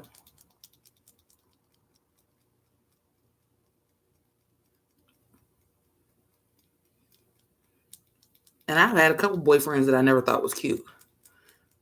But they, at least from the beginning, treated me really well. And were nice and usually made me laugh. I'm a sucker for that, man. You don't make me laugh. Like, I can't be around you if I'm just gonna be upset and mad all the time. You got to make me laugh, and you got to make me want to fuck you. That's it in a nutshell, really.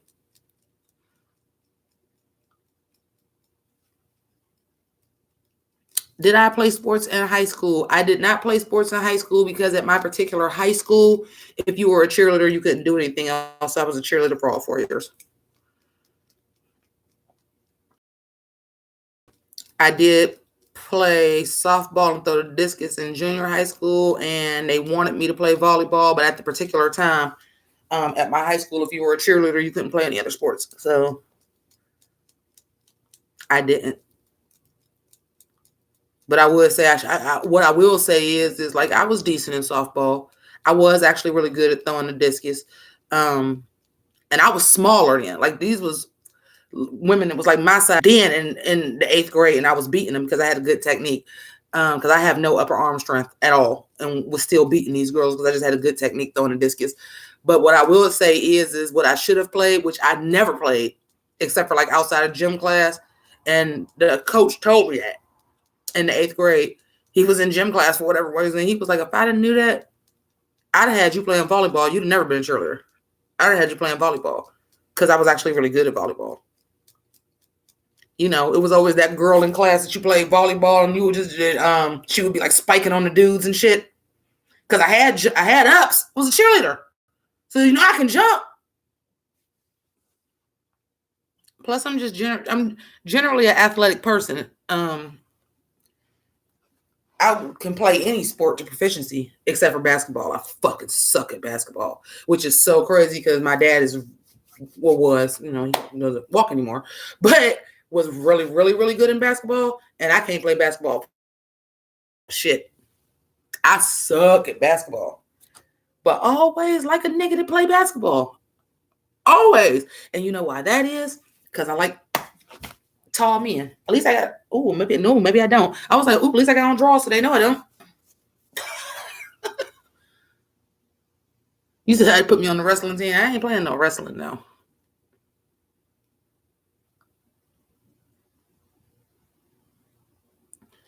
Girl, I say girl guy. Said it's an old school fan. These the fans they sell in the dollar store. Listen, I was raised up right. When I go to funerals and stuff like this, these fans be in my purse. But also because with the thyroid, I had problems for so long. I'm not really having the heat sensitivity the same way now because now my medication is actually finally regulated. I still have it, but it's not as bad. I would just like, if I get a little bit hot, like I'm dripping in sweat because thyroid hypersensitivity to heat. So I had to start carrying fans with me everywhere I went.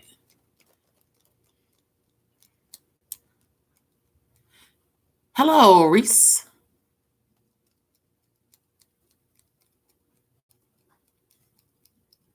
Said we've all seen a beaver. Y'all ain't see shit. My thighs too goddamn thick for y'all to ever see it. My skirt, if I had on panties or not, all y'all would see is skin. That's all y'all would see.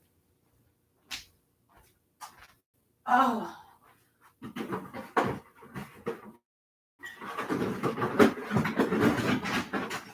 Oh my God.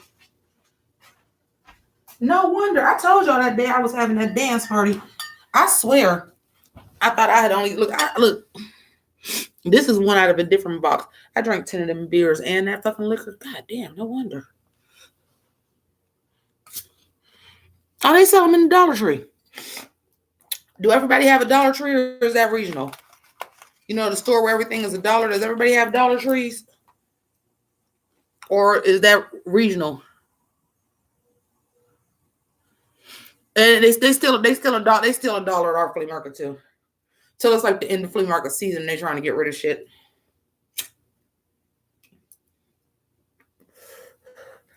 And then we had this place, right? I went for my social group because I'm in this social group for nerdy ladies. And we had an Alice in Wonderland tea party was our first thing. And I didn't even know we had like a Victorian tea room in our area. It was great. I was like, I never even knew we had this. It was lovely.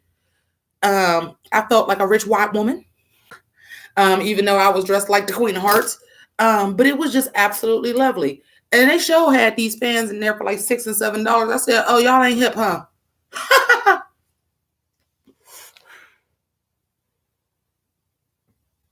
Is that what happened? Melancholy? Hey, Finch. Hey, Mike. Hello from Canada. You want to marry me so I can be a dual citizen?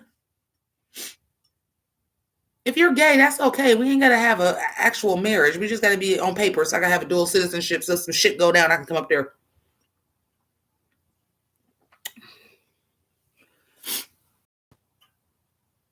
Oh, gonna call you that.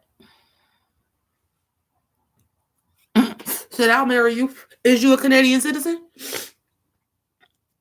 I'm trying to get that universal health care, baby. Hi, Ryan. Hi from England. Y'all don't understand.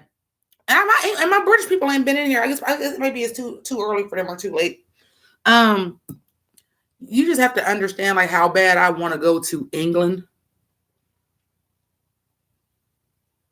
We $3 in Canada. Okay, who is Canadian and wants to fucking marry me? Seriously, open marriage. Fuck who you want. I don't care. Fuck who you want. Y'all got gay marriage up there? Are you a woman? Can I marry you? Open marriage.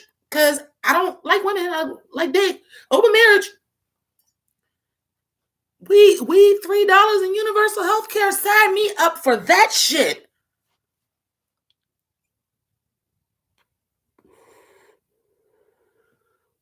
Oh. Well, listen. People get married for different types of love. Now we can just be best friends.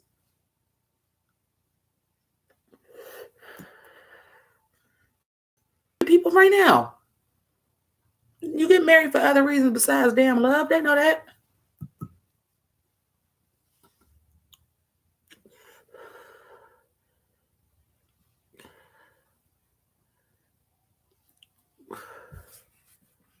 I might be. Shit.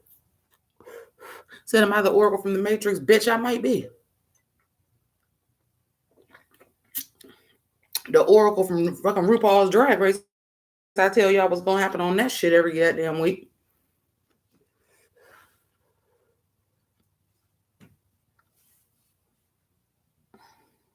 Said, and cheap, effective weed. Listen here, I'm trying to get me some goddamn medical marijuana. I got 3 out of the 5 things they fucking prescribe it for. Shit.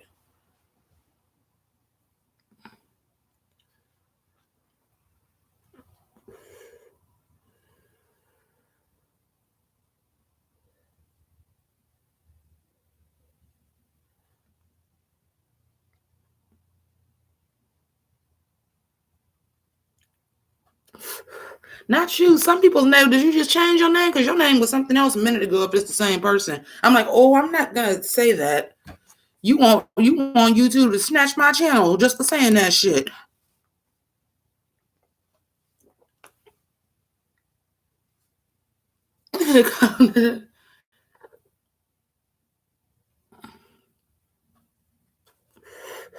You trying to have YouTube snatch my shit off the motherfucking airways, B. And right now, because they don't have as many people working there ain't as many manual reviews, so they will shut your shit down and just take it down. Because a lot of it is automatic right now. Which is working out great for me for the RuPaul's Drag Race reviews because they're not demonetizing them hoes. Thank you.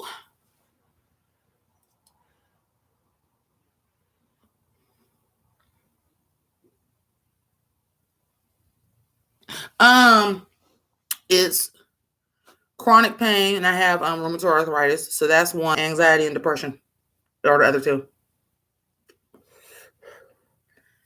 Shit, we don't know what's going on with my dad, but his appetite like mad shrunk. We trying to get it for him so he can fucking eat.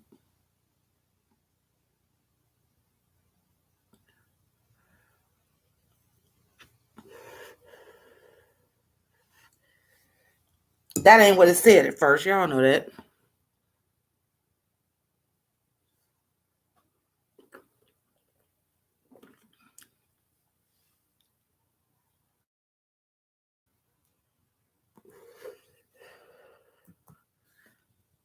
Ugh. I like Canadian beer though. I like De Labatt's Blue better than ours. It's stronger, but I also like what it tastes like better. I do like Labatt's Blue, the Canadian Labatt's Blue, not what they sell over here.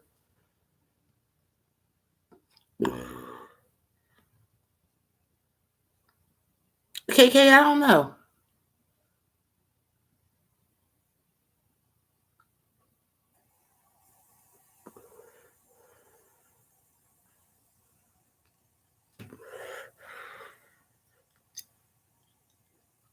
I don't know.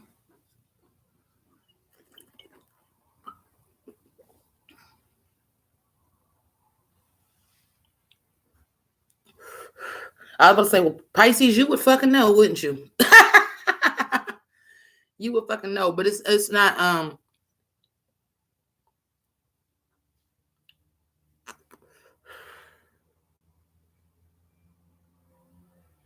Y'all just go from live to live to see what the fuck is going on.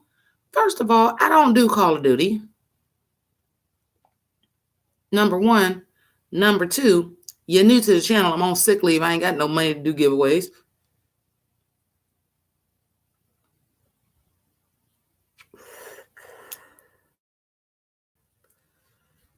Matter of fact,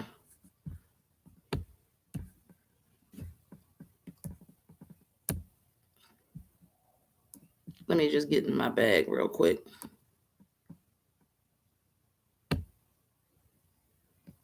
And this motherfucker was hid on the channel anyway, so it's one of these motherfuckers talking shit that y'all can't even fucking see it because I hid that bitch another day.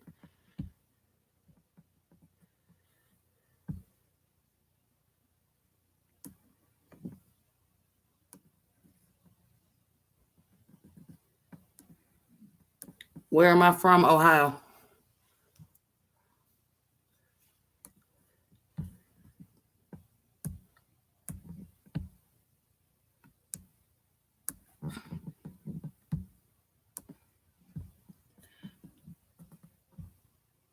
No, don't do that. I did not say that.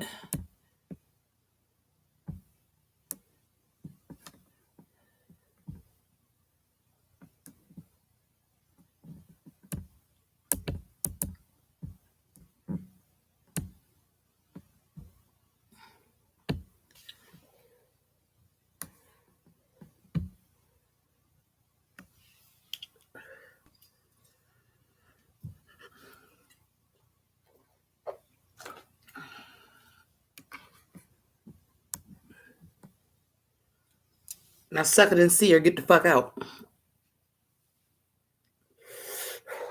Don't make me get on my Courtney Shane shit.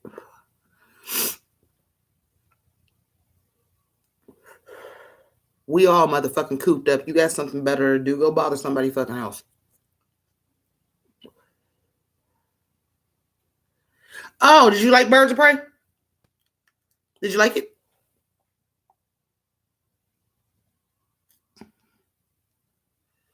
I wish it was legal everywhere. What's the fucking point? Y'all let somebody motherfucking get drunk as shit to the point where y'all can't close the state stores because y'all worried people as alcoholics will fucking drop dead. When we all know real alcoholics already got bottles.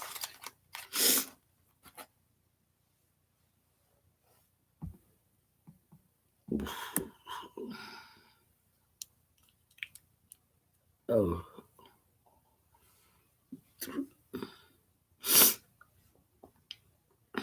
Yeah, but you way back, yes. Chris, la la la la. I watched the whole Harley Quinn animated shit. I thought that shit was so raw. It was better than Birds of Prey movie.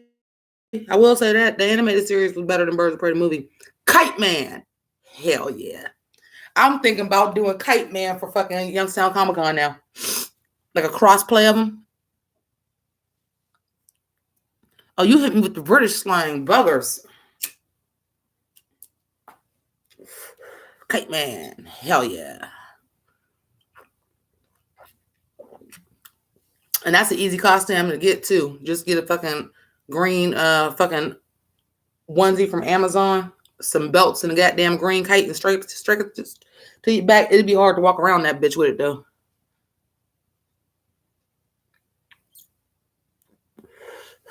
Well, good night, Callum. Thanks for stopping in over there in the good old England. One day. Maybe not. We don't know what's going on with this shit.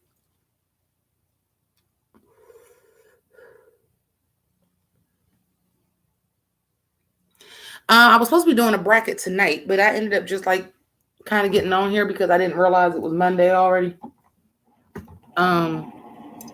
So we'll probably do another bracket tomorrow, maybe. I got to get in contact with Noah anyway. Noah has to be here because as the winner, he picked the next bracket.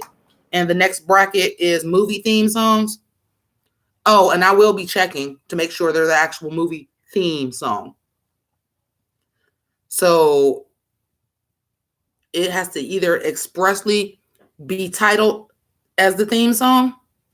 So no, The Breakfast Club, Don't You Forget About Me, because I don't know if that's considered to be the theme song because they don't play it to the end.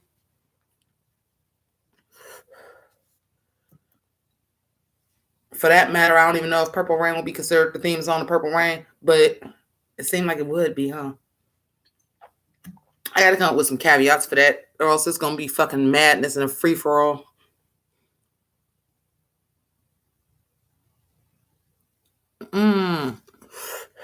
Yeah, but who would pick that? Hi, Allie. Yeah, but who would pick that?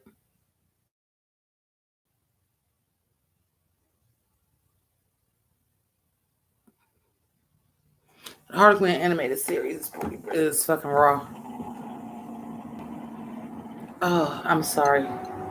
Ooh, that beer made me hot. The regulation of my heat in this goddamn apartment is so fucked up because I'm on the 3rd floor. So, like, it was freezing in my apartment all day. I put the heat on and now I'm sweating fucking bullets.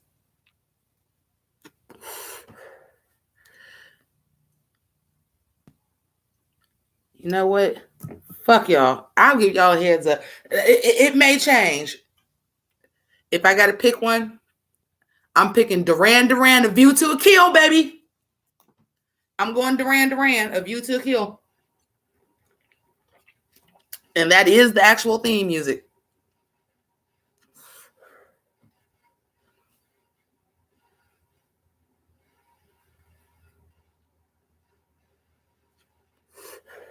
Before you go, Callum, what time is it over there?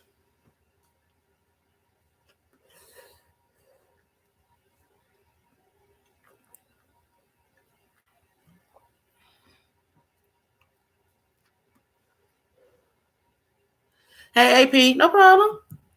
Shit, you in here. Who else is you fucking speaking to? You own my shit. I'll accept it.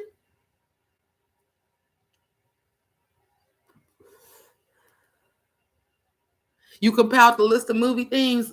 Excellence. Excellence. Because some of y'all try to slide on some shit. And I'll be like, hold up, that wasn't even the theme song. Like, y'all can't be trying to do Let's Hear It for the Boy for Footloose. See, this is why I said I gotta look this up, because a lot of the ones they're saying is the movie theme song don't get played to the end of the movie, like Footloose. The movie don't come on with them playing Footloose. So I'm gonna have to look into that. I'm gonna have to look into that because Footloose is obviously the theme to Footloose, but they don't play it to the end. Purple Rain is clearly the theme song to Purple Rain, but they don't play it to the end. Don't You Forget About Me is most definitely the theme of The Breakfast Club, but that ain't to the end. The song Pretty in Pink, I don't even think is in the actual movie. That's the theme song to Pretty in Pink. I don't even think it's even in the movie. I'm trying to think, do it come on with them playing Pretty in Pink? And I don't think it do. The theme song to Weird Science is the opening theme, though.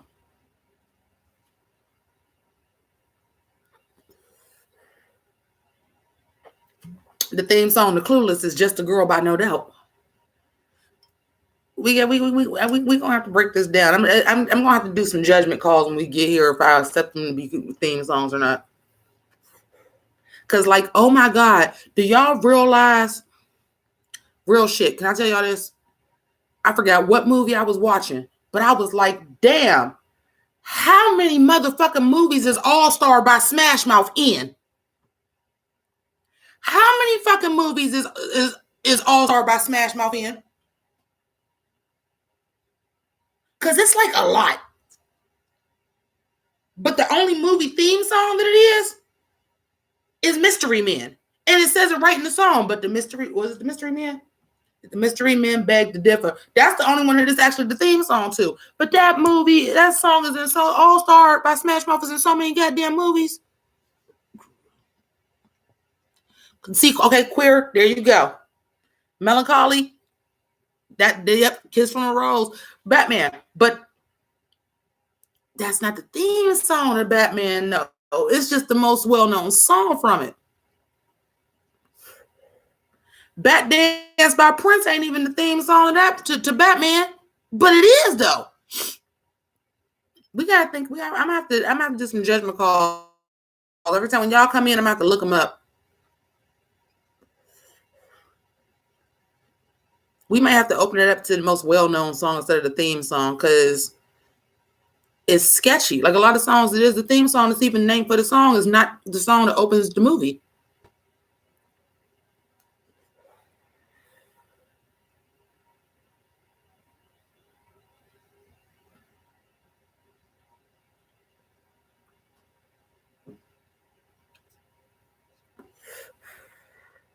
I would like for it to be explicitly movie theme songs. Like that song was for that movie, not just some random song. Like Clueless, literally when Clueless opens is I'm Just a Girl by No Doubt. Well, that's not, I would say Be All Right before that. Or Jawbreaker. What's the theme song of Jawbreaker is Que Sera Sera. Heathers. The theme song of Heathers is Que Sera Sera. But that song is 20 years older than the damn movie. You gotta think about that.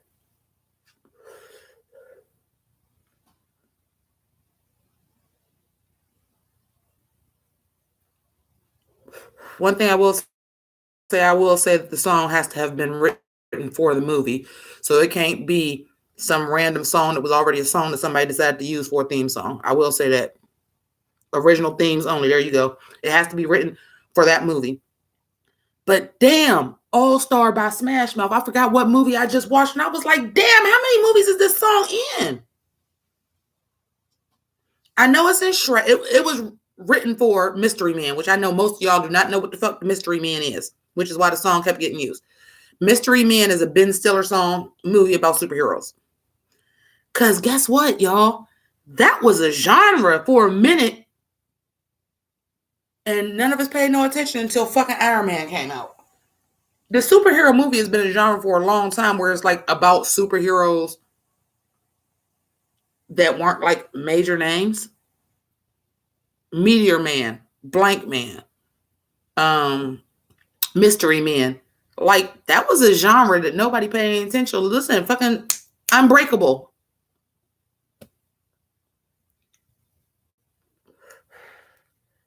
Superhero movies without the fucking license property. You know what, Isaac? I think that would count though. I think that would actually, I Would Always Love You would actually count because it's a remake that was made for the movie. I think that would count. Neutron Dance, Beverly Hills Cop. Was that made for Beverly Hills Cop? Because I fucking love the Neutron Dance, y'all. The Neutron Dance is my shit. The Pointer Sisters, period, is my shit. But the Neutron Dance when I was a kid, that was my shit. Ooh. Was that made for Beverly Hills Cop? I think it was. I think it's also the opening music to it too, ain't it?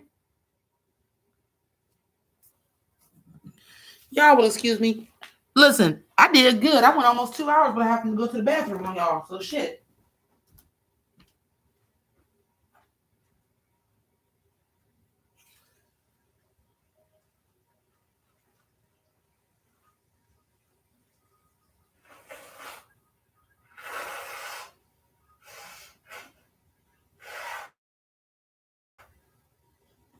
Oh, yeah. Oh, yeah. Oh, yeah.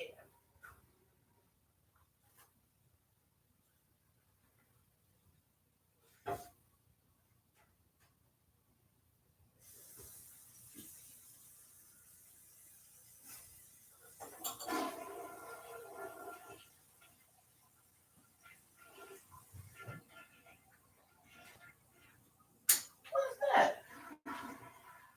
I did not know I had that in there. And I'm using this damn refill soap. And I have some beautiful watermelon antibacterial soap left. Fuck me running, man.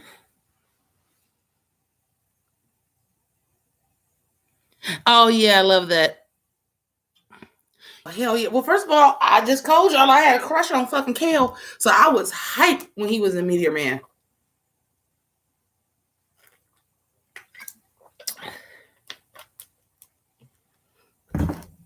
Like, where do we go with this? Does the theme song have to be named after the movie? Because the actual theme song to House Party is that Luther Vandross song. Do all right. But there is a song called House Party. They play at the end. House party, we gonna get funky. We gotta do a movie watch along one night, you guys. We gotta do a movie watch along one night.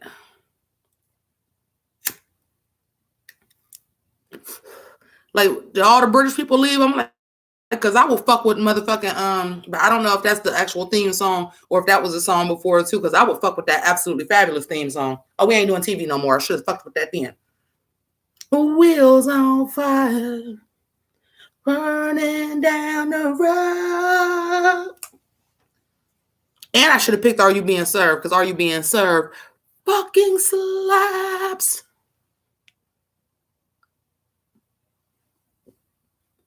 That bass line alone, Are You Being Served? Boom, boom, boom, boom, boom, boom, boom, boom, boom, boom, boom, boom, boom, boom, boom, boom, boom, boom, boom, boom.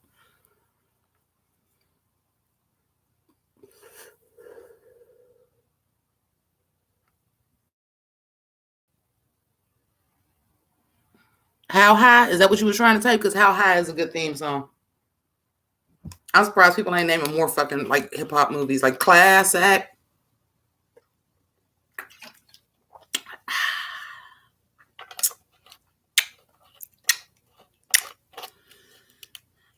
Listen, I don't know why I still buy this shit. This is the shit that made me feel like I can go get some dick. Leaving fucking suburbia at 11 o'clock at night on a fucking Friday.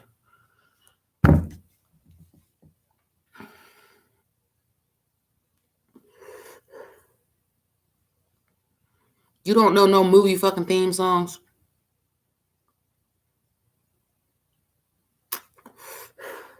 You don't know the theme song to Rocky is Eye of the Tiger? It's a great theme song.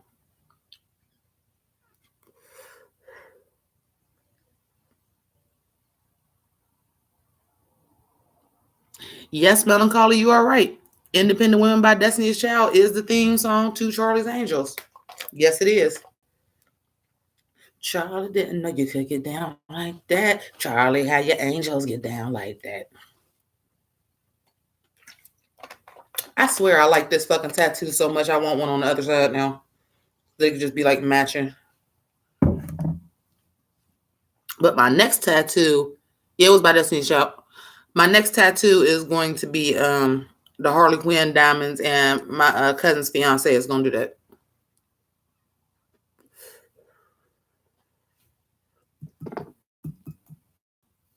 Mm-hmm. And I kind of want to get it on this arm because I already got the J over here. But I was like, so this arm is going to be like mad tatted up. And the next thing you know, I'm going to be 60 years old with a fucking sleeve. But when I tell you, when I got this one, first of all, I was sober. That's number one, because it was the first tattoo I ever got sober. Number one. Number two, I got this tattoo, the tattoo on my back and the tattoo on my thigh, all in the same month, all when I was 25 years old. Baby, that shit make a difference at 41. Let me let you know. It make a fucking difference at 41. I had started and I was like, I'm sitting there talking to the dude. I was like, you got to get this all the time, but do you get people to say, why the fuck did I do this? Before it can actually like kick in for you to, your body to kick in and it like kind of go numb. Like, why the fuck did I just do this? Was that domino bothering me that goddamn bad?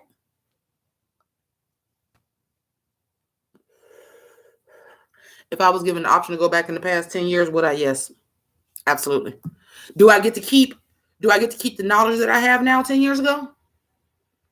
Do I get to keep everything I know 10 years ago, or I have to go back to being 31 and where I was at 31? If I get to keep the knowledge, absolutely. If I get to keep the knowledge, absolutely. First of all, if I have to keep the knowledge, I would go back and I would have a baby. Because I would have had the resources and the help to, my dad wouldn't have been sick. My niece wouldn't have just went to college. Like I would have lived, yeah. If I get to keep the knowledge that I have right now, yeah, I would go back. Because then I probably would actually make it as a rapper and like at least be able to still get paid off of doing that, because I would know how to do the internet. I would keep up with my YouTube channel a lot better. I would spend my money a whole lot differently. And I graduated college at 30. So War is a pre-existing song. It can't be a pre-existing song. It has to be written for the movie. Or it has to be, like I said, I'm like, I would probably do I Will Always Love You. I probably would accept, because it is completely different than the original. And it was done by one of the stars of the film for the film, and it was a redo. So I probably would allow it, just like I probably would allow Lady Marmalade for Moulin Rouge too. Because it's a remake that sounds completely different. It was done for the film. I would allow that. It can't be like the original recording of it.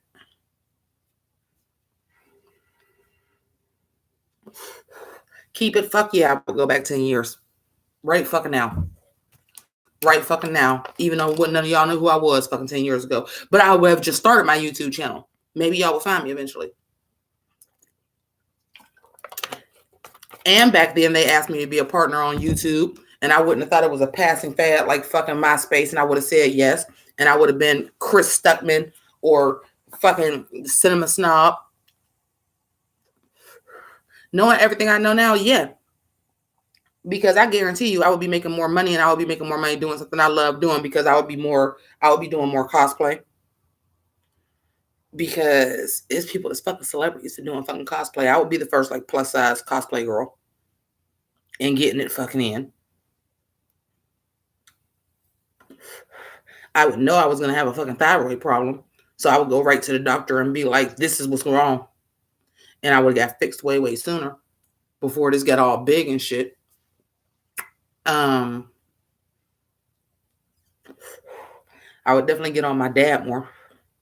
Like, come on, Dad, we want to go play basketball. Even though I suck at it, we want to go play pool. I would get him out the house more, so he would never get to the point where he is now.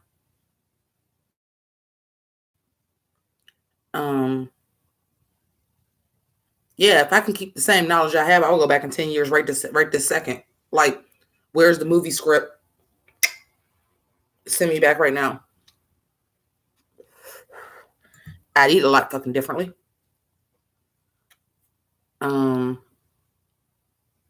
I would warn my sister about her shitty ass fucking husband. I know that for sure. I would snatch the ex before he got back with the bitch he with now.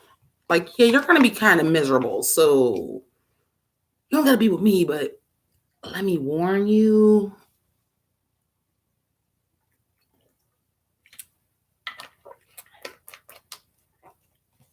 Hell, the ex-boyfriend even used to beat me up. I would warn him, leave them goddamn drugs alone. Them bitches is gonna kill you.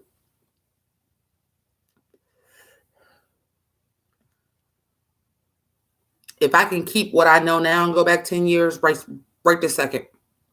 Right this second.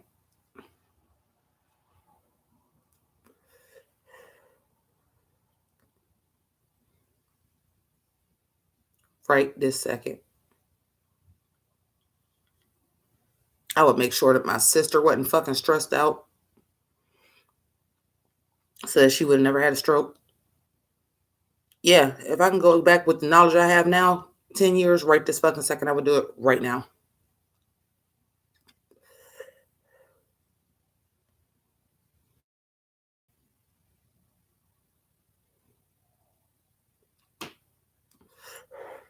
$10 years would change a lot of people's lives. And don't get me wrong, I would do some shit for me too. Like I said, I would be on that YouTube shit way harder. I would have had the partnership. I would have started cosplaying earlier. I would have knew how to promote my music. I'd have been on that Soulja Boy shit. I would have been doing all that. But at the end of the day, I would have did all of that so that I would have the money and the time to do for everybody else.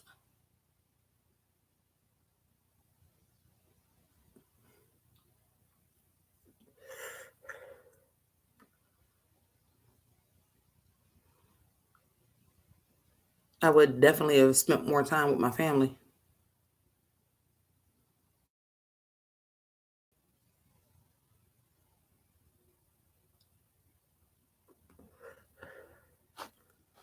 And I spend a lot of time with my family now. My dad called today, and I was like, well, I'm just cleaning my closets. Trying to stay busy, but it's kind of boring, and I'm cleaning my closets out. And he was like, is you close to being done? I was like, Dad, I got 4 closets in this fucking apartment. I ain't nowhere near fucking done. I got through one. But he's like, well, you can always come over here. Yeah, I can. And I probably will. Because I miss my parents.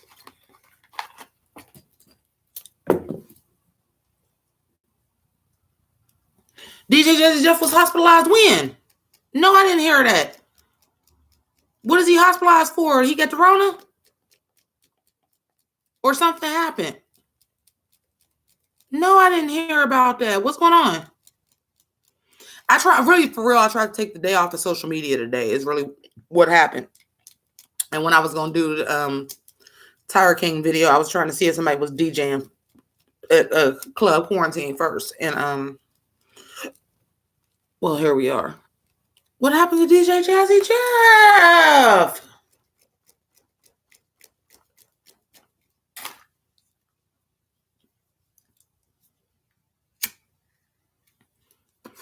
Y'all, as much as I like to drink, I do not see how anybody is a goddamn alcoholic and just be drunk every goddamn day. I don't.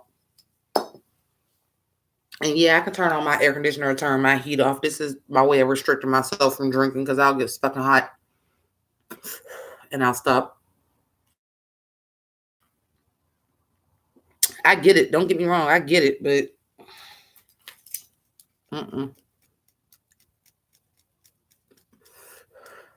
I regret I started, well, I mean, which I'm sure some people do. I regret I started drinking again now.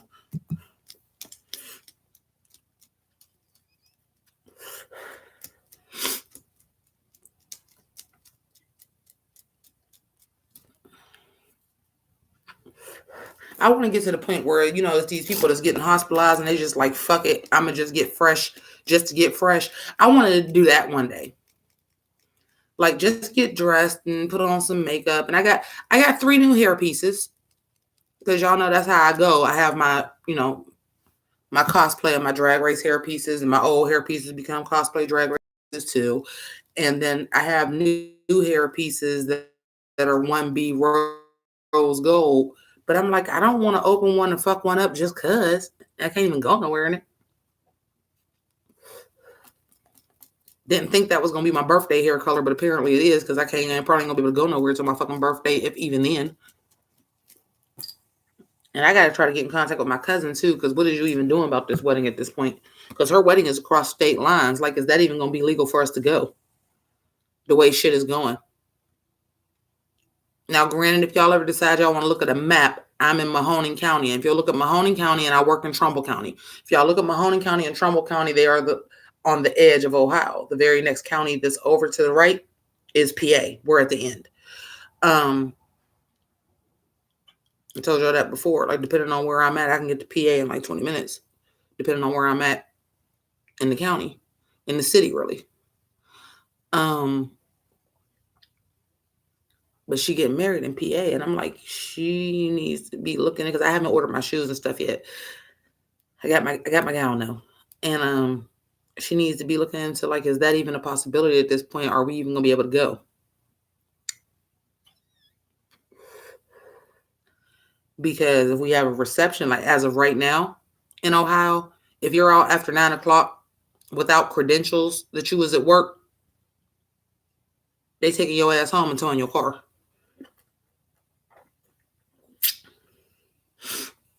Now, I know May seem like it's a far way away, but when you realize it's about to be April in a couple days, no. May 10th is not that far away at all. It's in 6 fucking weeks.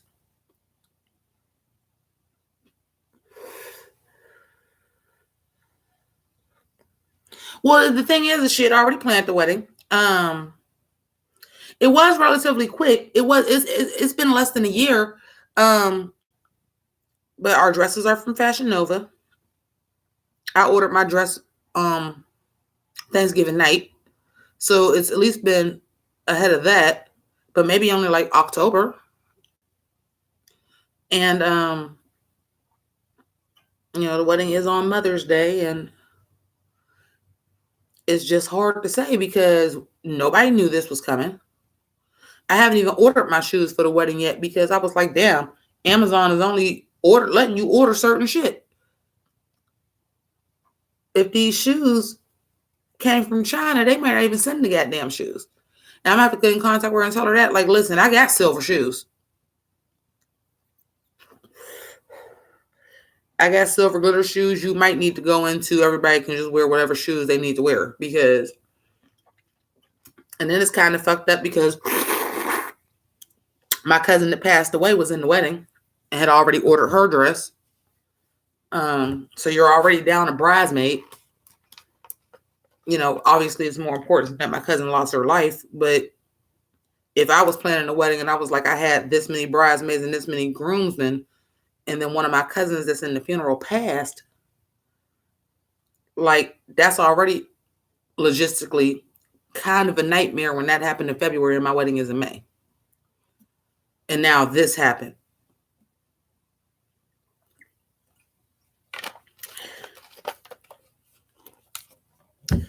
And that's on my dad's side of the family where we're all like real close, even though she's like younger than all of us. We're real close with, like, her brothers are stair steps to me. One is older, one is younger by a year.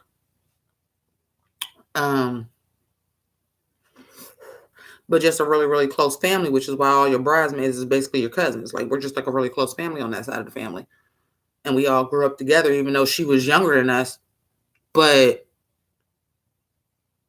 her older sister and my sister and my cousin that passed away was all within like 4 years of each other, and they were real tight. And then her brothers and my my two cousins and my other cousin Lamont are all, and my other cousin Jessica, we're all real tight.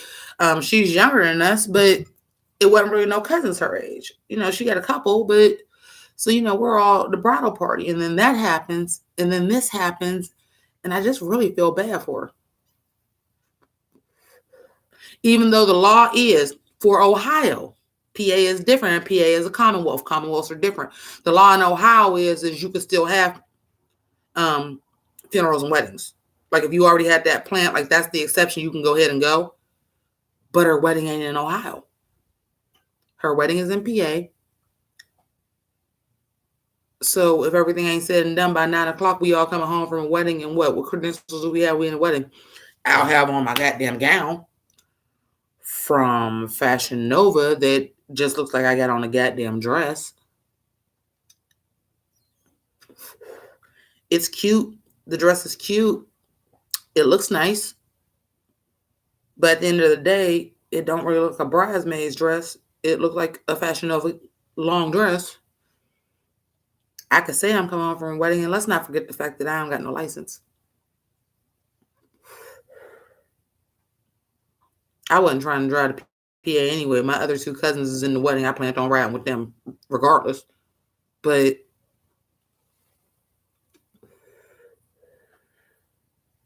oh no, not DJ Jazzy Jeff. I was already hurt when it was fucking Scarface. Like, no, not Scarface.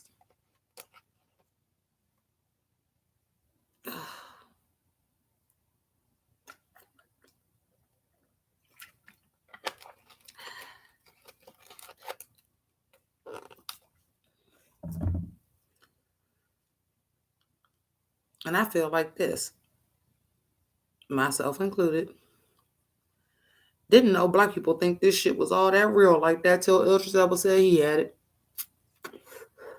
But the first person that had it in Warren was a black man, so I don't know.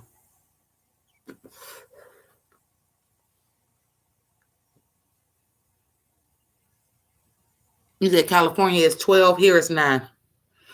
Because you have to understand, stuff stay open all the time in California and Ohio. It really don't. Everything is shut down by 2.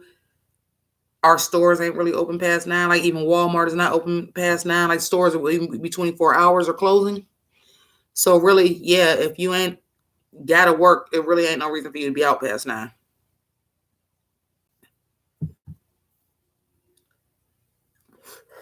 Or unless they pull you over and you on your way to the emergency room.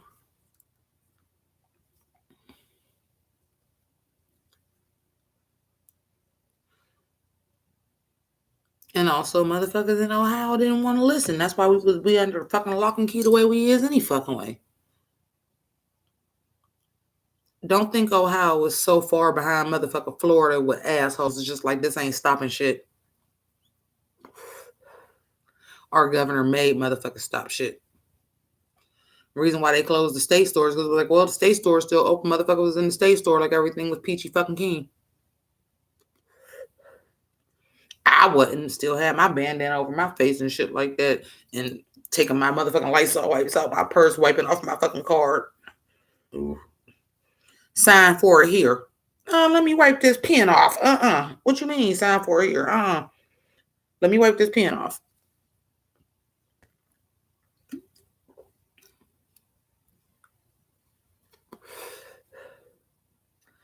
But again, I have an autoimmune deficiency, so I'm extra scared, and I have that until I have this surgery, which right now is scheduled for April 27th.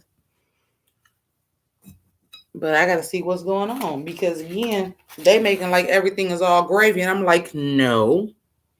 You want me in the hospital overnight? First of all, you want me in the hospital overnight. Second of all, I can only have one visitor, and that can be limited. Y'all might tell her she can only be there 2 hours, and I'm still out of it from anesthesia and be asleep. Once I have my surgery, I'm not going to be able to speak for 2 weeks. So I can't talk for myself if something is wrong. And then, yeah, I was in the fucking hospital. So I might come home or come home to my parents' house and the shit was in the fucking air and I got it. And now my elderly fucking parents have it. No. Fuck you. No. No.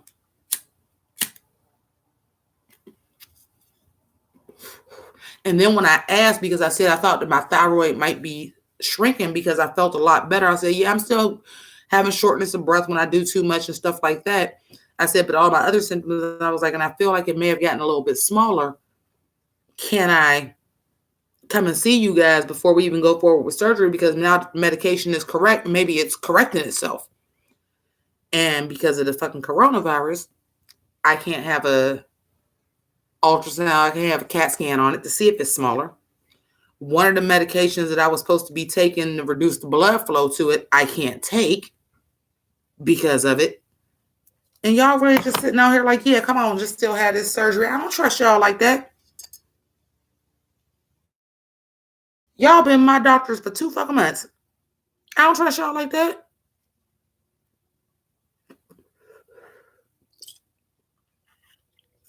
And then the motherfucker said, well, we'll just send you back to work. Really? You gonna send me back to work in a month? You don't even know where I work at. My job is unessential. I'm laid off. So how you gonna send me back to work? Believe me, I would rather get unemployment. I would make more money. But you want me to go now out into the open and go to my job to what? Get released to come back to work when ain't nobody come back to work? They not gonna do that. Put me back on fucking sick leave, dicks.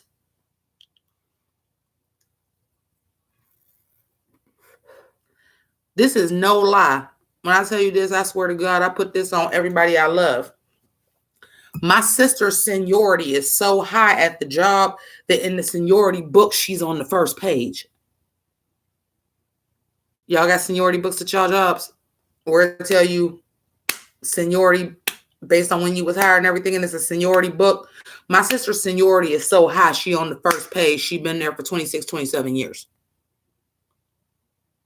I think it's got to be way longer than that because I've been there for 6 and she was close to 25 when I started. So she's got to be like 27, 28 years. She going on 30. She laid off.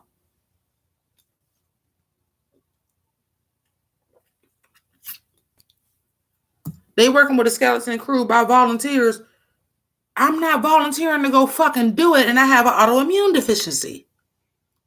So you want me to walk in there to get released to work, to get unemployment for what? At this point, because I'll get another payment, I think this week and then the following week will be my last payment. to go get unemployment for 3 weeks for y'all to turn around and put me back on sick leave because I'm having the fucking surgery. Get the fuck out of here, man. Think smarter than that. Oh, it's gonna be the same Michigan. Well, you know, listen, AP, that's some Midwest shit. The thing about the Midwest, especially because people think the Midwest is country as fuck. And some of it is. There is some parts of Ohio that's country as fucking hell. Them the counties that ain't got nothing anyway, because they don't leave, and that county might only have fucking 400 people in it. And it is. But there's a lot of metropolitan. Ohio has 5 major cities. Ohio has 5 major cities: Cleveland, Columbus, Cincinnati, Dayton, and Toledo. What did I say? Cleveland, Columbus, Cincinnati, Toledo, Dayton. And that doesn't even count the Youngstown, Warren area, who also has a fucking airport, a smaller one, but also has an airport, also has all the factories and shit in it, has all the fucking call centers in it. Excuse me. Everybody want to pretend like Ohio was so goddamn country. We have major fucking cities of industry in this bitch. We was the OG steel mill state. You don't think that shit still fucking... We still got steel mills here. And we're equidistant between Chicago and Buffalo, New York. We're equidistant between Cleveland and Pittsburgh. That's just fucking where I live at.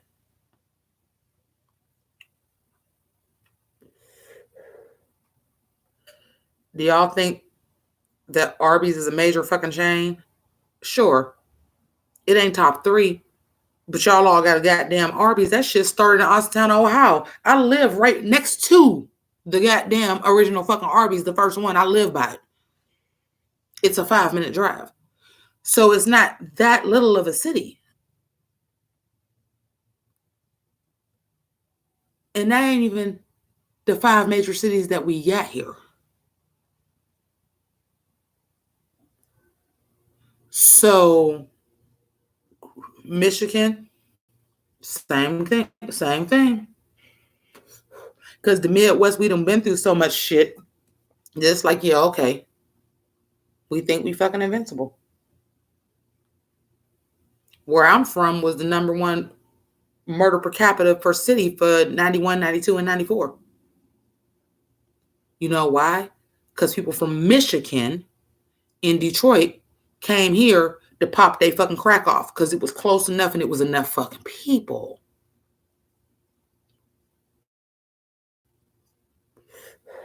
If you ain't from fucking Ohio, you don't fucking get it.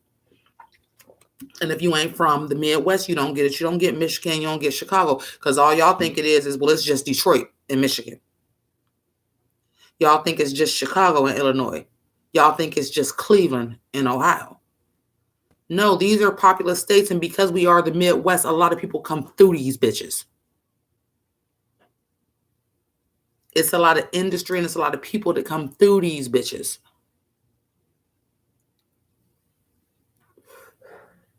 But if you on either coast, y'all just think we just the corn belt and that's all it is, fucking cornfields. No.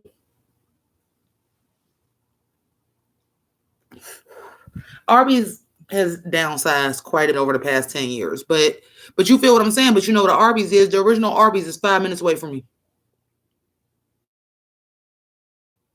Eat there all the time. The OG first fucking Arby's is 5 minutes away from me. If I don't catch the light, not even 5. If I don't catch this long ass light that's over here, that's got this weird corner street over here, so the light is like 3 minutes. If I can get through there and don't catch the light, it ain't even 5 minutes.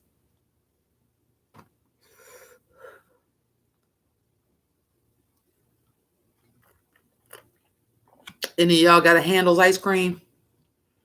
I live up the street because I live in the suburbs. I can get the Handles in about 5 minutes if I don't catch a light from my mom's house, the original Handles. You don't just start shit like that if you a little podunk ass fucking town. Youngstown used to be one of the major cities for the steel mills. So I say that to say this. We also have a very, very large, not saying that people are carrying shit over here. We have a large immigrant fucking population here. The point I'm making is motherfuckers was like, well, how is it possible for Ohio to do this and this and this and this and this? Mahoney County right now got the 4th highest amount of motherfucking cases in the city. I mean, in the state. We got the 4th highest most cases of coronavirus here in the county that I live in, that I'm from, that I lived my whole life. With the exception of a year stint in Trumbull.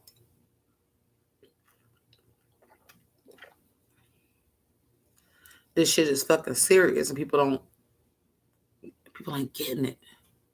And when you're from the Midwest, because we go through so much shit in the Midwest, because we not rich, we not New York, we not California, we not Seattle.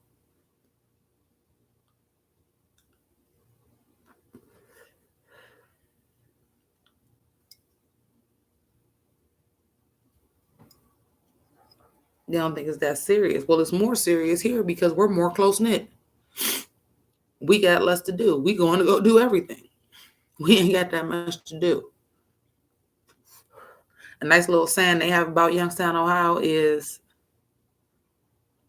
it's a drinking town with a college in it. Actually, I think it was a football team in it because YSU used to do real, real good in AA football.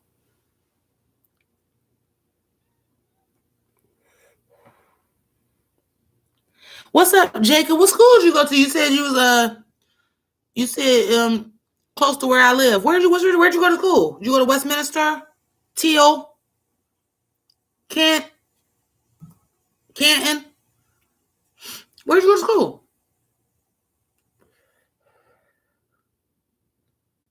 Oh, Baldwin Wallace is close. Yeah. My cousin is the mayor. Actually graduated from Baldwin Wallace. I mean, I'm the mayor. That's the judge graduated from Baldwin Wallace. Yeah, it is very close. You must be smart as shit. Y'all, Jacob Hill must be smart as shit. Baldwin Wallace ain't no easy school to fucking get into, neither. You go, boy, because Baldwin Wallace is not an easy school to get into. You go. You fucking go, because, yeah, I'm going to tell y'all like this. I got into Bethune-Cookman and would not have gotten into Baldwin Wallace. And that's real. And Bethune-Cookman ain't the easiest school to get in either. And I got into Baldwin Wallace and wouldn't have gotten into Bethune-Cookman. I got into Bethune-Cookman and wouldn't have gotten into Baldwin Wallace.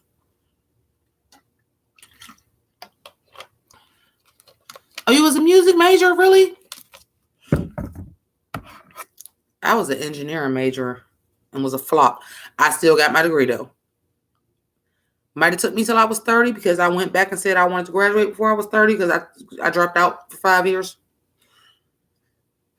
But I didn't go to Bethune-Cookman either. My dad wouldn't let me because I graduated high school a month after I turned 17. And I couldn't go. And I was devastated because I really wanted to go to a HBCU. He wasn't going to let me go to a HBCU anyway. But, or as he called it, the nigga schools. They ain't going to take you seriously if you go to a nigga school. Different time.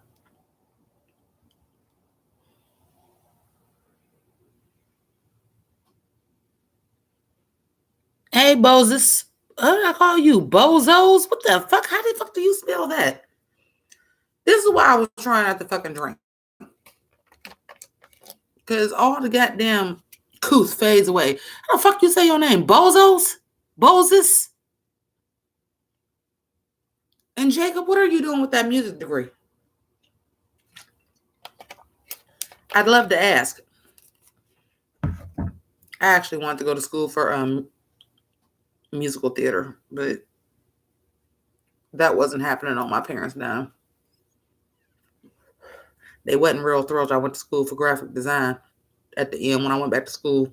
Tried to go back to school to be an English major. And I was like, hi, I'm 28 and have a full-time job and 2 part-time jobs, and me reading fucking 9 books in a semester is not gonna happen.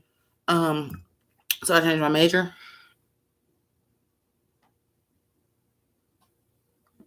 That's funny. But no, I wanted to be a English major because I wanted to be an editor. And jokes on me in the internet age, nobody gives a fuck if your grammar is proper or if your punctuation is in the right place. And no one fucking cares. That's why I was going to be an English major. I wanted to be an editor.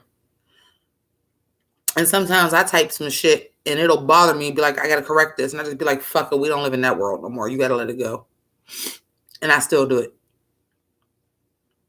Like, fuck it, it don't matter no more. Because I actually am a fan of, I actually do like grammar.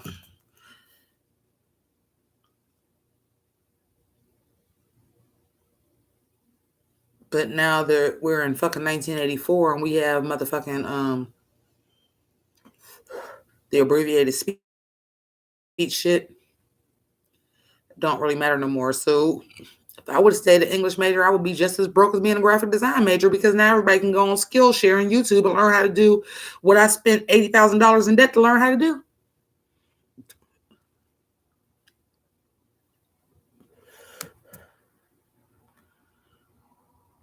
Really, Jacob? Now, Jacob, I want to ask you, because this interests me greatly. So you have a bachelor's and a master's in playing the oboe. And I already know you went to Baldwin Wallace, so you must have been excellent to even get into Baldwin Wallace, because that's a hard school to get into.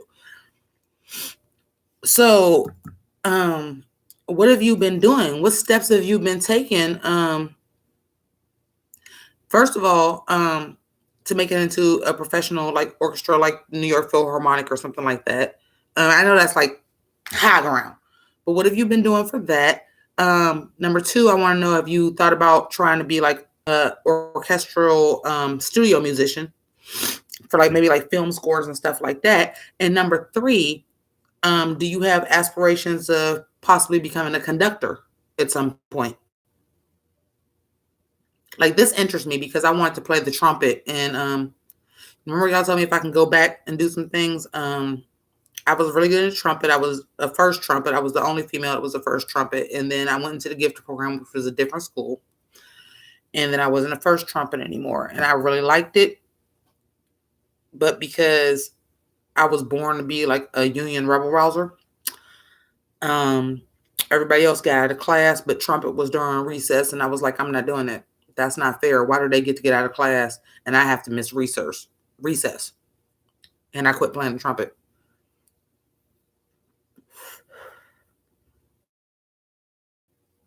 When I feel like I did actually have a gift for it. So this interests me that you took it that far. And how do you go about being a professional oboe musician? I'm really fucking interested at this point. Like, what else would you like to do with that? Would you like to be a professor? Would you like to like be a band leader for like maybe a university or something? I'm interested in how you went into that trade, and obviously you love it because you have a bachelor's and a master's in it. You studied it for years. I'm just interested in what you're doing to pursue that as a career. I'm really interested. I've never met anybody that said I have a master's degree in playing an instrument. It's just, I'd like to know. No, I'm very musical. So like I loved it and I love playing the trumpet. But I've always kind of been that speak for the people type person. I always have been. And I'm just like, but why do we have to go during recess and we should give up our free time when everybody else gets out of class? Because it was only the trumpets that had to practice during recess. And I'm like, why should we have to give up our free time when everybody else gives up class time to do it? And I tried to lead this whole big old thing and I quit because of it. Mind you, I was in an elementary school where there was 3 fucking teachers that taught the gifted program. So I'm like, I'm already studying harder than everybody else and doing more than everybody else because I'm in this gifted program. And then to play my instrument, I got to give up my free time, but everybody else can get out of class for it. Like, no, that's not fair. Who said this was fair? Who said this was okay? I used to be a union representative too, once upon a time. So, and I think the arts in schools is beyond important. So I am very, very interested. Like, this ain't no bullshit. I'm very, very interested that you took arts in the schools and took it to this level. And I'd like to know what you're thinking about, what are the steps that you're taking to do this? Because I think that's amazing. I got a mastery in playing the fucking oboe. Hold on, I gotta go to the bathroom because when you get an answer, I want to hear this shit.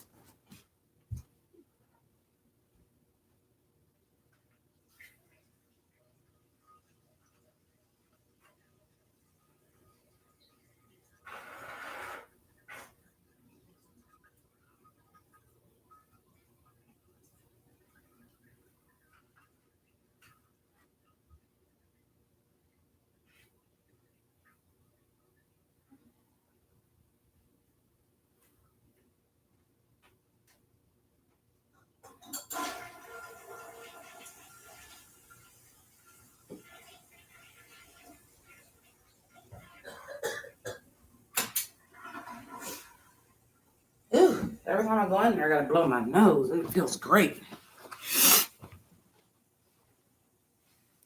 Let me see. I want to perform in any way possible. I love to play for musicals, operas, anything. I'm going to start taking orchestral auditions. Yeah, I see that. You have to go wherever there's an opening. And you do want to be an oboe professor at a university. Okay. Okay.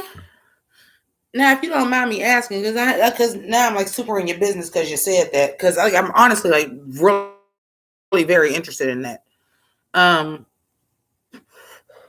Because it seems like to me to be like a piano player or something like that, it would be a little bit easier because everybody needs that. Where are you? And this also relates to me too, because when I went to go switch my degree to graphic design, which is what I actually have a talent in, again, student arts are important because without student arts, I would never like even think about doing like graphic design or anything like that. What, where are you located to even pursue that? Good for you. You followed your fucking dream and you didn't fucking cave. Good for you.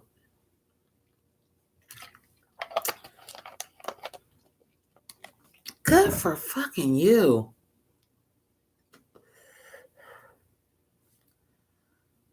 Like, I wish I lived in a different city. Like, I wanted to go to like a theater arts school. Like, that was the reason I was like a cheerleader or anything. That was like the closest thing to the arts, was to be a cheerleader or to be on a dance line or something like that. That was like the closest thing. I could have at least showed you a dancing Wu-Tang cup in the dark. I got a Wu-Tang mug. It's the only coffee mug that I don't use because I drink coffee and tea and hot chocolate constantly. It's the only one I don't use is my Wu-Tang one. It's over here with my Funko Pops. Because Funko told me they were doing the 9 members of the Wu-Tang Clan, and I'm trying to wait because I'm like, no, I need all of those. I need to go ahead and drop that $120. I need all of them. I don't know if they're doing Capadonna or if they're just doing the OG 9. But yeah, I need all my Wu-Tang Funko Pops, and I saved my mug because, yeah. For your doctorate in performance. That's amazing. Thank you for sharing your story. Like, that's amazing. That's amazing. A doctorate in oboe performance. Never knew that was a thing. But that's amazing. And I hope you get into an orchestra somewhere. Do you have a like an amateur orchestra or anything? Are you in a jazz band? Are you able to play professionally at all?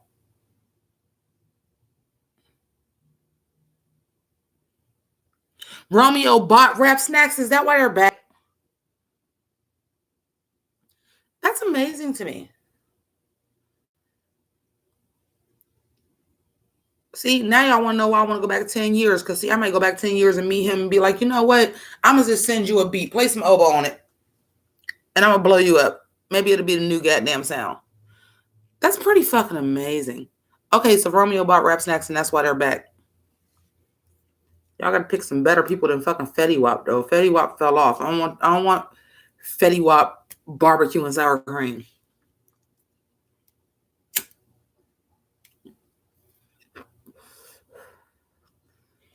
Because if you really wanted to buy Rap Snacks and wanted people to buy them, first of all, the flavors are all jacked up.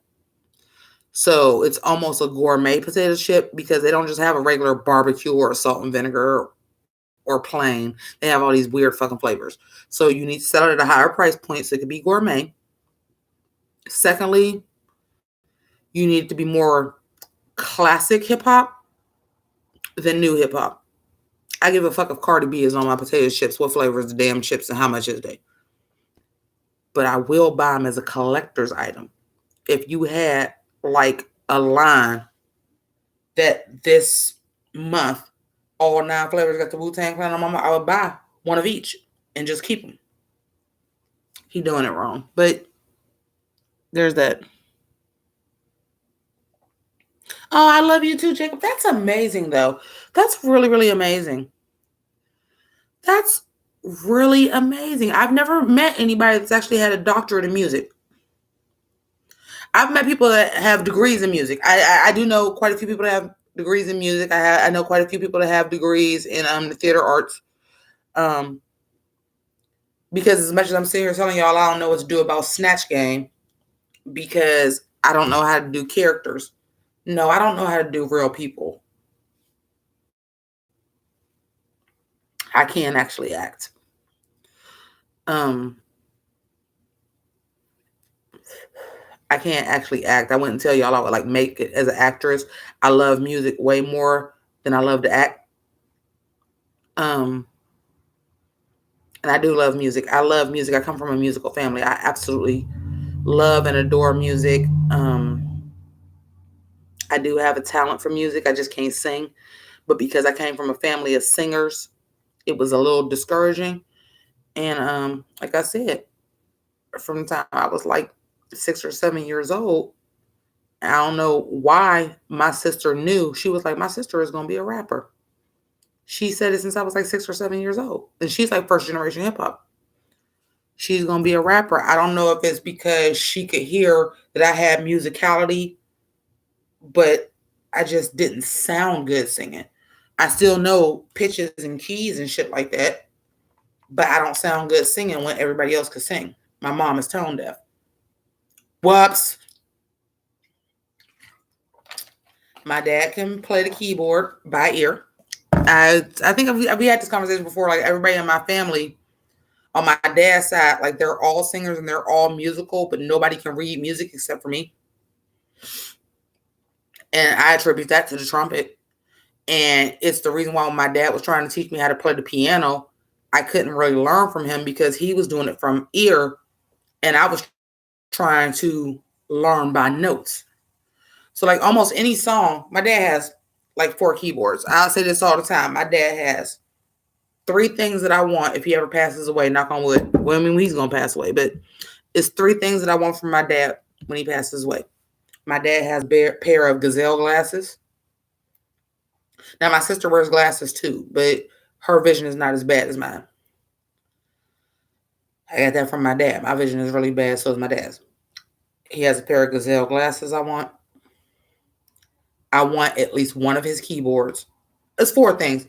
I want his melodica, which a melodica is like a cross between a harmonica and a keyboard that you play the keys here, but you blowing it like a harmonica.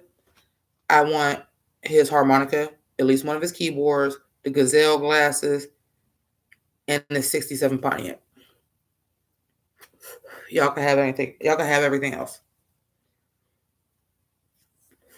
But more so out of everything else, I want the keyboard. Because he saw that. Like everybody saw the musical talent in me, and now like looking back, I can see it. And he tried to teach me how to play the keyboard, but because I was already trying to play the trumpet the way he was trying to teach me how to play the keyboard, I couldn't learn the way he was teaching me to just like feel the music and know where the notes was at, because I had already started playing the trumpet, and I was like, no, but I can read music though. To this day, whatever the melody to something is, I can still play it on one key. Now, my dad can play any song. By the time the song ends, he gonna have the keys, everything. He can play it. By the end of the song, I'm gonna be able to pick out the melody with one finger and tell you what notes I'm hitting.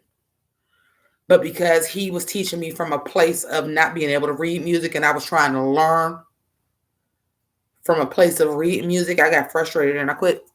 The same thing with the trumpet. So it wasn't a shock to me, even though my sister kept saying, I'm going to be a rapper. I was a nerdy kid. I'm going to be a scientist. I'm not going to be a rapper. And then I was. Because they all saw there was a musicality to me, and I did inherit it. I just didn't inherit it the way they inherited. My sister is 8 years older than me. I was born into a different generation. Like, she got it. She didn't just get what we got. She ain't about to be sitting in front of the pulpit singing. She can't do that.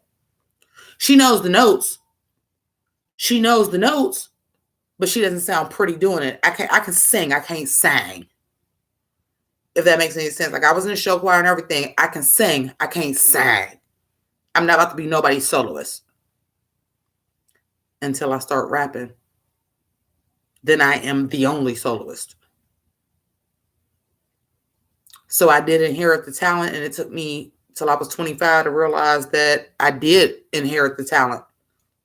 I just inherited it a different way than they did. And I'm still the only one who knows how to read music. And I can still read music. And when my dad was in a band, I would go to my dad and be like, well, Dad, I think that, because my dad was basically the keyboardist and the backup singer until the singer needed a break, and then he would like sing, and I would be like, well, Dad, I think this song would be good for y'all because it's in this key. And he would just be like, what? Okay, listen, I listen to y'all band, sing this song, drop it to this key. Let me sing it for you so you can see what key I'm telling you to go into and play the song and be like,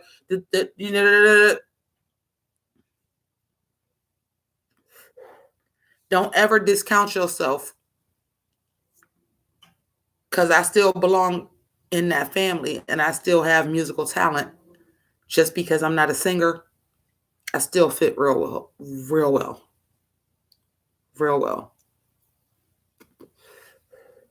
Somebody got to tell the accompanist what key it's in.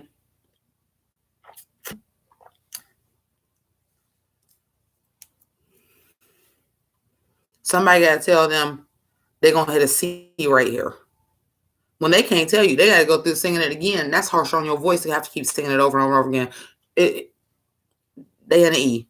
They're in an E. Can you play it in an E? Somebody had to do that. None of them knew how to say it. Instead of you keep trying to sing and they match the key, it's so much easier to say, well, they're singing that in the E key. They're singing that in E. That's E flat.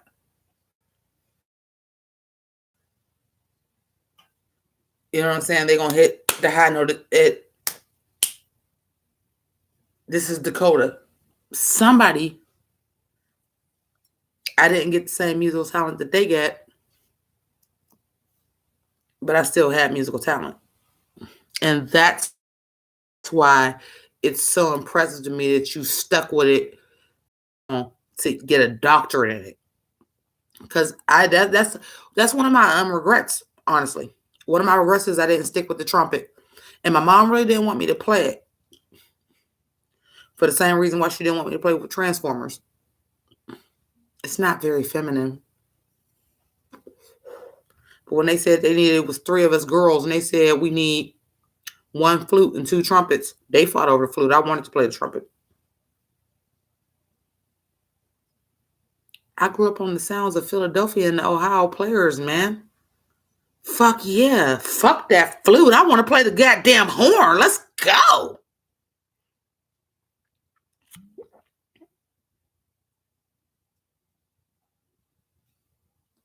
Yeah, and no, I don't think my dad. No, and what I'll say is this: no, my dad wasn't trying to take the love out of it. Not at all. They wasn't thrilled that I picked trumpet, but my dad is a musician. At his heart, if he could have done that and didn't have kids, which is why the first thing he did when he retired was in cover bands until he couldn't walk no more and couldn't do it. He loves it. We always had music in our house. He's always had keyboards. He got like 4 now because he's retired and has like acquired them and stuff like that. But we've always had a keyboard in our house. We never had a piano in our house. We've always had keyboards and synthesizers in our house. From as long as I can remember, when they used to cost a whole lot of money, and I was like 2 or 3 years old. It was a keyboard in the house. It was a melodica. He had a harmonica. He's a musician.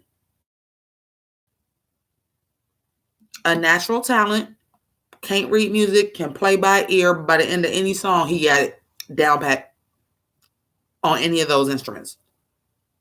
He's a musician at heart. He's a musician. He is a naturally talented musician. Artist too. He can draw too. Got that too. But he tried to, now older and looking back, he's seen that in me. My sister can sing. My sister never wanted to play the keyboard. My sister can sing. Well, so could his sister. Rest in peace on Glow. So could his brothers. But he was the one that could play the instruments. So he seen that I was playing the trumpet and was like, if you can play the trumpet, you can play the keyboard. You obviously want to play music. But when you're 8, which is when I got pulled to pick it, and I'm already a nerdy kid, and it's like school. I couldn't feel what he was saying, like, you don't need to read the music. I didn't get that. I wanted to read the music. I'm a book smart kid. But these are the keys. I figured out how to, which everybody's first song to learn how to play is Lean on Me. Okay. But my dad taught me how to play Lean on Me on the keyboard, and I turned around and took the keys and played it on the goddamn trumpet. Because I could read music.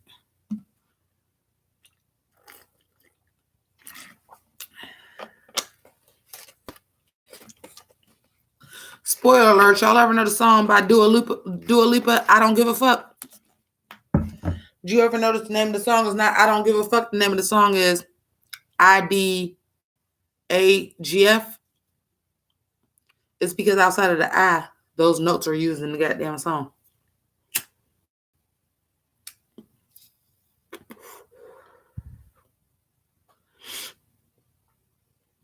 Don't give a fuck. DGAF are fucking notes that she sings in the song.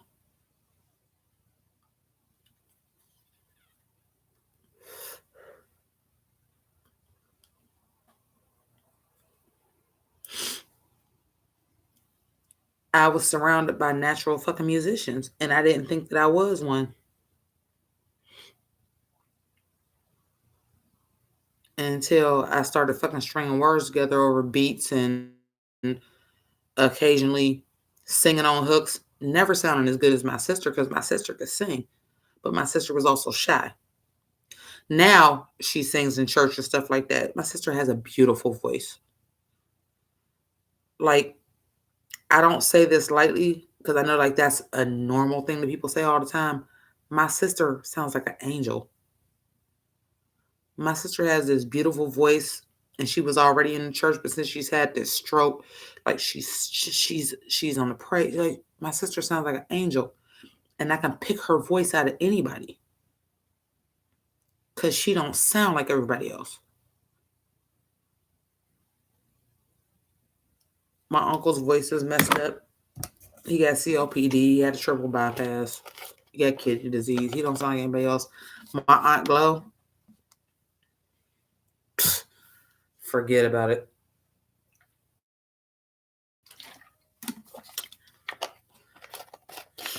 My Aunt Glow was Fantasia before it was a Fantasia. My Aunt Glow would take you to church off of a note. She got the brunt of the talent as far as singing. Would take you to church off of a note. One of the best things I can say is this. One of the best things I can say is this, is my aunt and uncle are the best singers. They was the two youngest, and they were the best singers. Now, my dad can sing, but my dad's talent is in falsetto and playing instruments. My Uncle Marty could sing, but he really just didn't.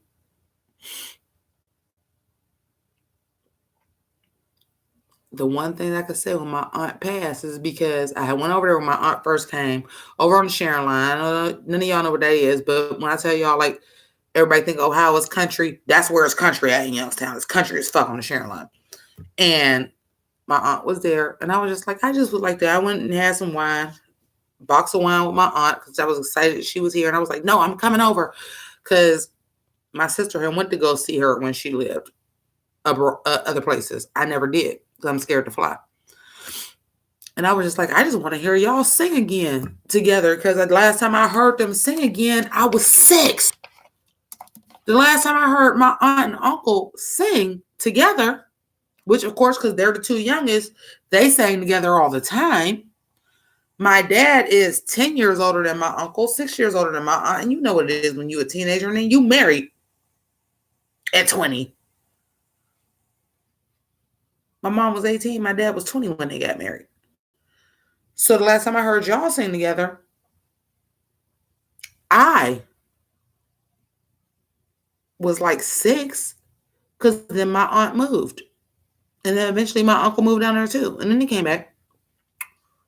And I did get a chance to hear them holler, because you can't beat, when people are related to each other, you can't beat those harmonies, because they grew up singing together. They know each other's shit. Their dialect is the same. You're not going to beat no siblings at fucking singing together. They shit is going to be on fucking point. It's why you have shit like the Beach Boys. You don't find siblings that grew up with each other, got the same dialect. They know each other's notes. It's not going to be the fucking same. And the one thing I can say, before my aunt passes, at least I got to see her and my uncle sing again. And I got to hear it. It was just me. We were just out there drinking. They was singing gospel songs, Tri-Stone Church. It stay light, man. It stay light. And I know I'm drinking now, and y'all ain't gonna take this seriously. But I mean that. It was daylight. It was daylight. I know y'all not gonna take this seriously because I'm drinking now.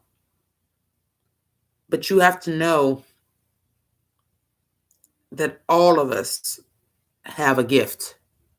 Whether you know what it is or not, you're right, like the Braxtons.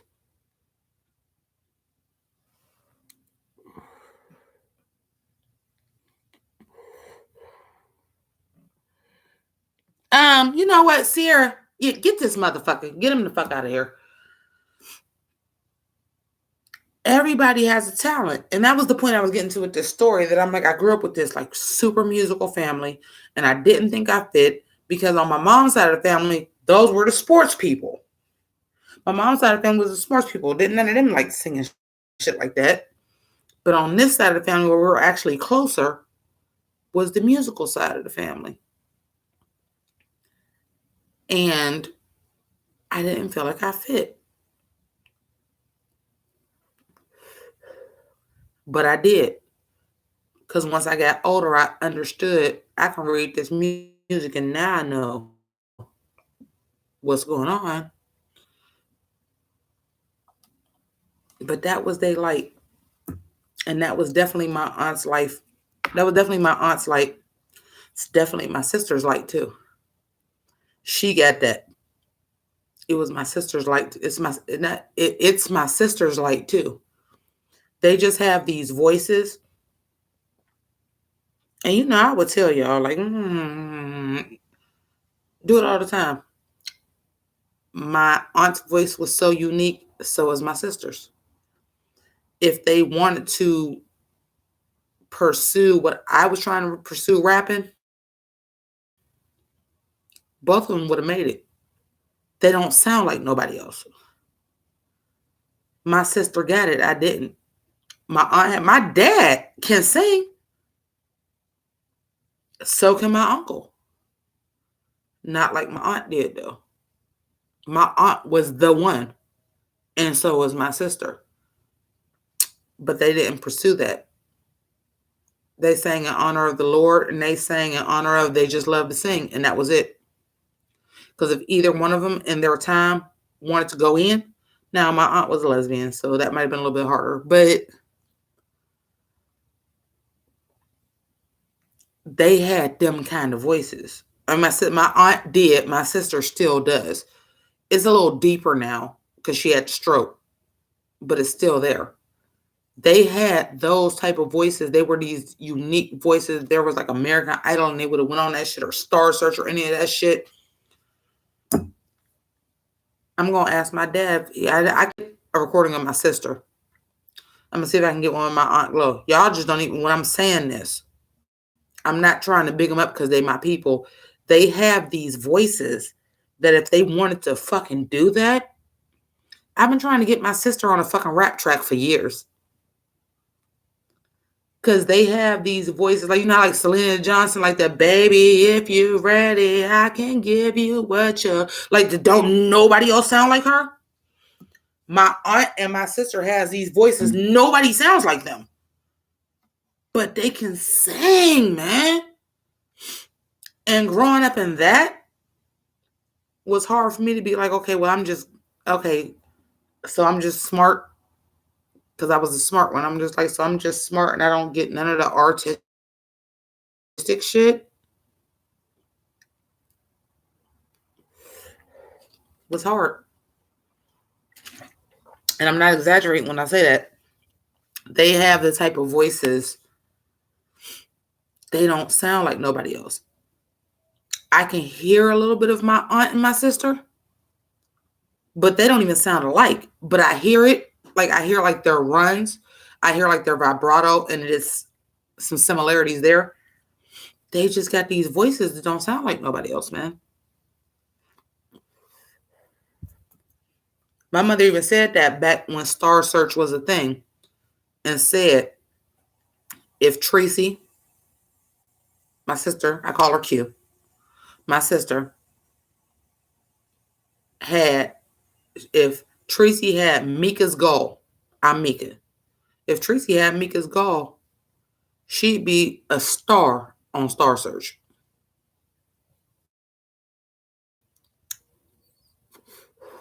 Because my sister is one of them, like, now we got TV shows and shit about that. My sister is one of them people that, as a kid, sang like an adult. She can sing. No, she can't sing. She can sing. My sister would be the person to have you at call to worship going to the damn altar. That's my sister. And my aunt was the same way.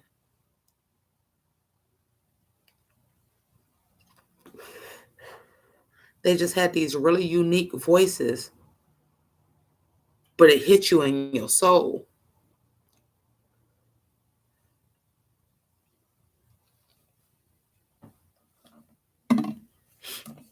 And I felt really less than because of that.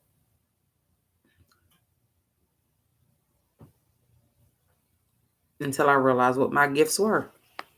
Yeah, my gift is rapping. Because my gift is I can talk. Everybody can't do that.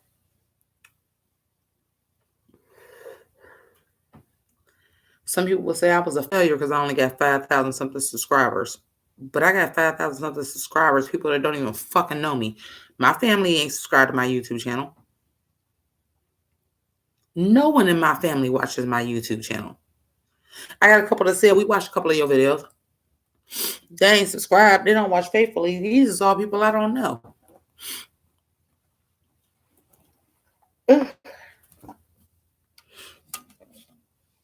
Moral of the story is know your gifts.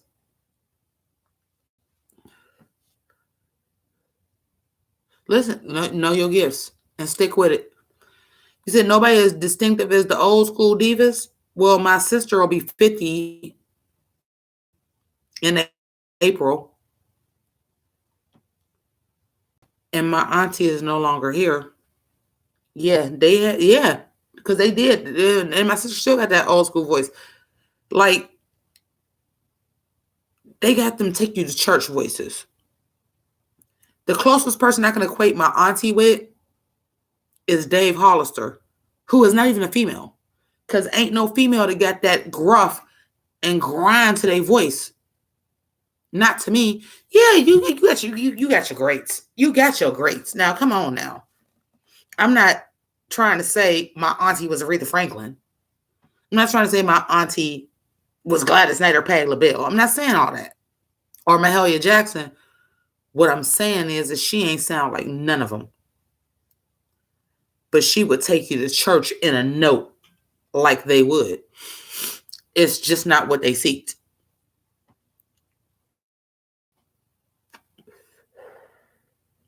It's just not what they seek. They didn't want to be recorded. They didn't want to do that.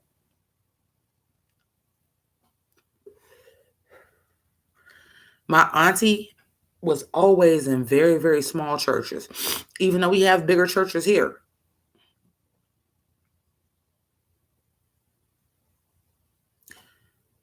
She was a lesbian, for one, and she wasn't real open about that. But she loved the Lord, and she loved to sing gospel, and she killed singing. To the point where all her friends are singers. It's insane. But that's not what she wanted. She didn't want to be out in the forefront. She wanted to sing for the Lord, and she wanted to sing for her family, and she wanted to sing for herself, and that was it. And my sister is the exact same way. My sister don't even want to sing for her family. She want to sing for the Lord.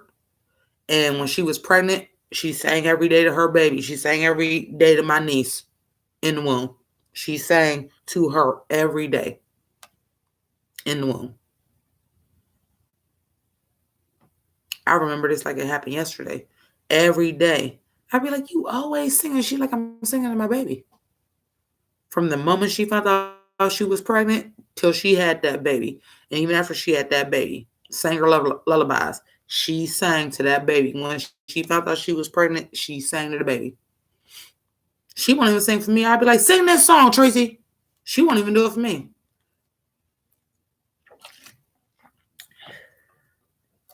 She will do it in church, though. And she will do it at choir rehearsal. She wouldn't even... Because at the end of the day, she's a little bolder now, but she's shy. So you can't just be like at a family function and be like, Tracy, sing this song. She won't do it.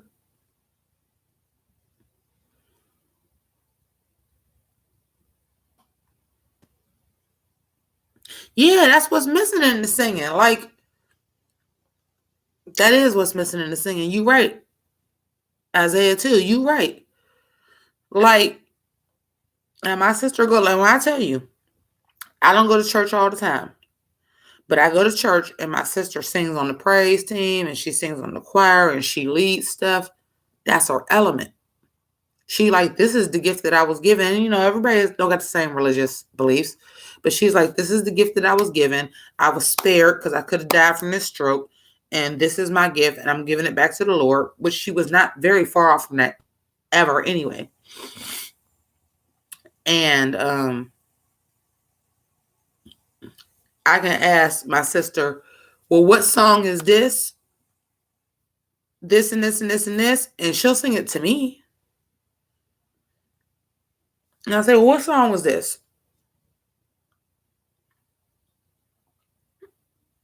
But if it's a secular song, it's like pulling teeth.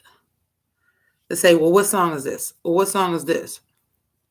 If it's a gospel song, it says, well, what song is this? She'll sing it right away. If it's a secular song, well, what song is this? What song is this? She'll try to describe it until I can't figure it out. Then she'll sing it.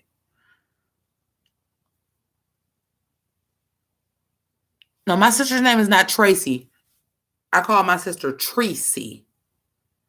I actually call my sister Q most of the time, but my sister's name is Tracy. Like a tree and a C, Tracy. Because her middle name is Latrice. So we call my sister Tracy. But I do have a cousin named Tracy that is actually a pastor who sings too. Excuse me, I gotta pee and blow my nose again.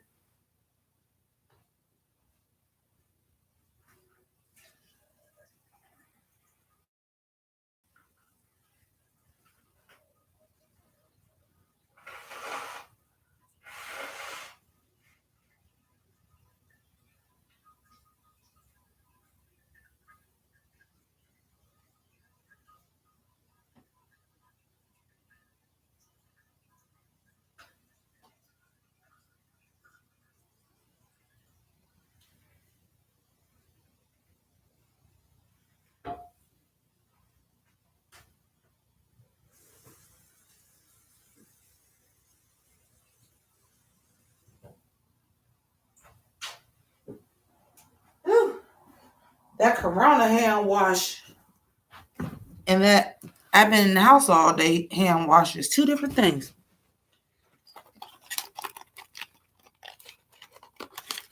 I do have a cousin named Tracy, a first cousin. Her name is Tracy Benson. She has her own church and she's a pastor. And she sings too. Not as well as my sister, though. Not as well as my sister, though. My sister is a beast. My sister is really a beast. And like I said, even though she didn't have the aspirations of being a professional singer or anything like that, still quite intimidating to be from a family of singers and you can't sing. Now, granted, with older age, I know how to be on key. I sing a lot of my hooks on my rap songs. And I listen to them back and I'm like, why did y'all let me sing those? Like, yeah, it's in key, but now it's a whole goddamn genre to be a sing-songy rapper. And I used to be mad about, like, why did y'all let me sing on that? I'm on key. I am on key, though. And if I slide out of key, I'll tell you real fast, like, no, that ain't right. Do it again. Moral to the story is this. Know what your gifts are and don't know what your gifts are on other people. That was the moral to the story. Know what your gifts are. Know what your gifts are and don't be jealous. That was the moral of Empire. Andre always felt the way like, because I can't make music. But you got into Wharton Business School. None of the rest of them could have did that. Know what your gifts are and stop hating on other people because of their gifts. And yeah, that's something that I learned kind of recently once I got sick. Because once I got sick and I couldn't compete the way I felt like I wanted to compete because I'm a competitive person anyway.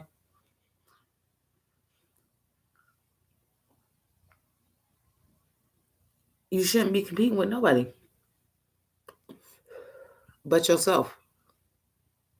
Know what your gifts are. Obviously, I'm not going to be Maddie Rance. I'm not going to be Jake Beyonce. I'm not going to be fucking a Screwface Jean. I'm not going to be fucking No Life Shaq. I'm never going to be any of those people. I'm not going to be my sister. I'm not going to be my auntie. I'm not going to be my dad. I'm not even going to be my mom.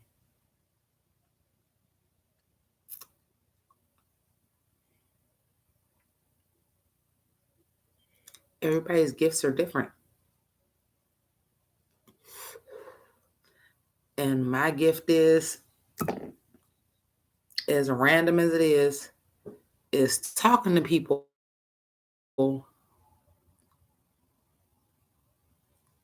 and maybe every once in a while reaching out to somebody because somebody needed somebody to talk to. and they just happened to click on my goddamn YouTube channel and it talked them out of goddamn ledge. That's it and that's all. And nobody else in my family has that. I can be bold enough to get on my goddamn computer screen and say, hey, love is love, love is love, and stop somebody from doing something stupid. Or just talk to somebody who needed somebody to talk to.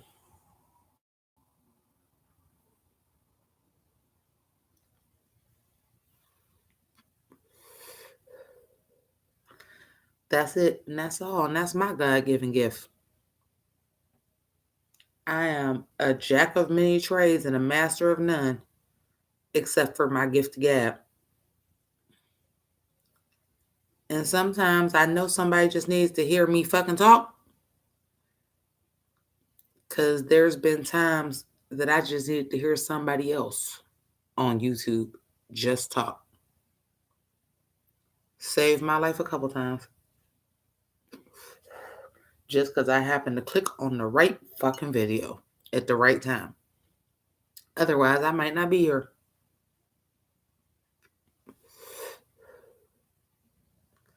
Sometimes you just need somebody to be talking and don't realize that person is talking directly to you through God. Somebody needs to hear this today. But that's it, and that's all. Let me go read some of these comments. Did I watch Tiger King? Yes, I did. Fucking crazy. Yeah, we only need to try to please the Lord. And I don't want to get super into that. But I was told, hey, Dantura. I was told that at a very, very early age, that somebody seen an aura around my picture. Didn't believe it. They seen an aura around my picture. I'm also an empath, so is my sister. But sometimes you just need somebody to talk to you. Yeah, and sometimes that person needs to drink and smoke because you don't believe them if they don't. God, I gotta stop drinking that shit. But it's real. You just binged my Dracula reviews. Wow. I knew you were new, but hi. What did you think of my Dracula reviews? In case you haven't noticed, my style is very, very conversational. It's very conversational. I don't necessarily go in order. I talk to everybody like they're my friends and my family because I feel like if you come to my channel, you are. That's something I really honestly believe. If you come to my channel, you are my friend, you are my family. I've been a misfit my whole life, man. So you never have to feel like you out of the box with me. Ever. Give me a quick reminder of what the season 3 finale was. Yeah, like I said, I don't gotta have 100,000 subscribers. I got a family. That's how I feel about it. I purposely built my channel to be more conversational, more familiar than most channels. I'm like, I'm not gonna go in order. I want you to come on my channel. If we're talking about the show, girl, let's talk about this. It's always been more an open dialogue. And I want you to feel like you were talking to a friend or a family member over this is just a review and let me go in order. It's always been what I did. Isaiah, RuPaul's Drag Race. We talked about this earlier, and I know you just got here, so let me just go ahead and run this back. I feel like This season of RuPaul's Drag Race. Oh shit, because I've been on for 3 hours and 20 minutes. So let me say what I said at the beginning. I feel like this is the best group of girls we've had in a long time. This is the best group of the dolls that we've had in a long time. But they've made it very, very clear this season that it's about looks because we've had so many looks already. I reviewed more looks than I ever had in a single season before. I feel like the rigor mortis is also very, very obvious because I have not agreed with the bottom two not one time. And I feel like this has been the most, you got the best group of girls to make it the most rigged you ever done. And then unfortunately, you have a fucking sexual predator on the goddamn season. Season 12 is just not working real well. And I know they're doing some recuts because of Allison. But at the end of the day,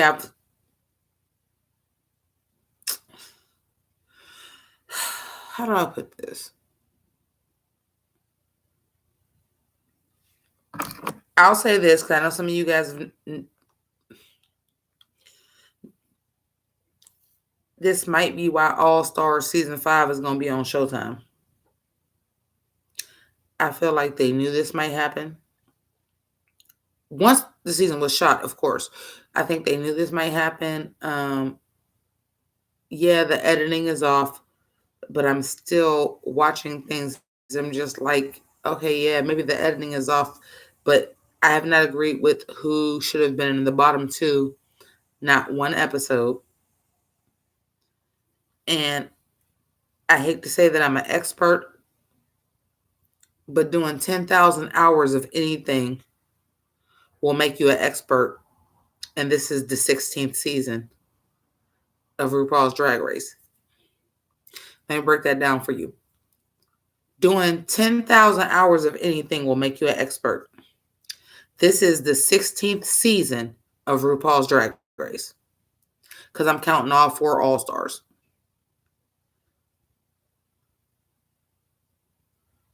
If I'm not an expert, because I didn't start reviewing until season 6, but it takes me about 12 hours to watch, review, get dressed, everything I got to do a video takes about 12 hours. That doesn't include me doing reviews of other shit. We need to Kiki's, Untucks, all that shit. I may not be at 10,000 hours, but damn, I got to be close. I got to be close. And 10,000 hours of anything will make you a fucking expert. And if I'm not at 10,000 hours, I'm damn close. I know on this season, I've seen more goddamn looks than I would have ever saw in a full season. It's about the looks. It's about how much money you can put up. You've made it too many looks, so the looks have not been spectacular because they got to bring so many fucking looks.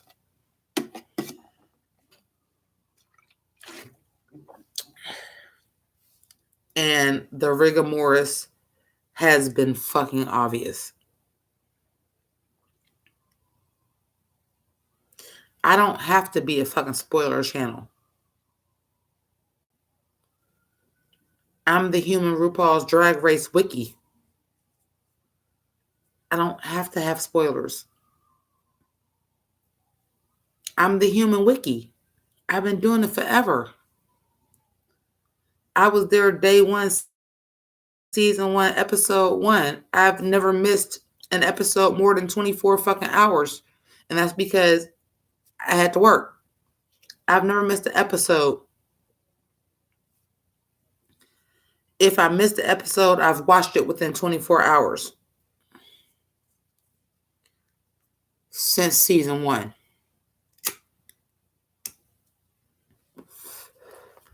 I might have missed a couple episodes because I was fucking sick. But 16 seasons in, within 24 hours, for the most part, right there when it aired.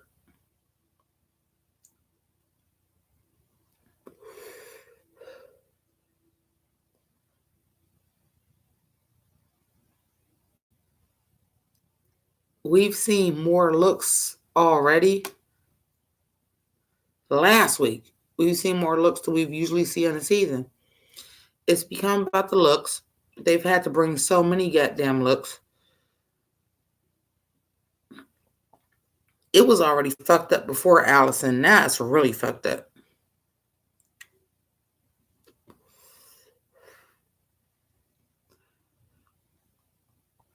The real fans, the fans of drag, the fans is like, this is an art form. It's over, baby. The fans of drag is an art form. It's over. And before even that, the fans of drag as an art form, it had been over when you said it still just had to be fucking men dressed as women. It's been over. Drag has become an art form. You can be Cat Sass. You can be Tenderoni. You can be Landon Cider. There's an art form to drag. It's an expression of music, just like before people said, like, well, if you're not a jazz musician, you ain't shit. Now you have your Diplos and your Skrillex. It's an art form.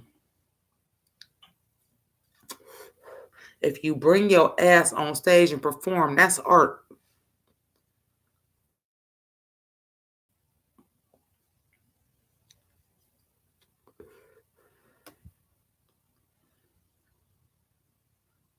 But now, what do we keep seeing on the goddamn stage? We keep seeing costumes. Sure, Grey's Anatomy. So look as much like as a biological female as you possibly can in regular clothes.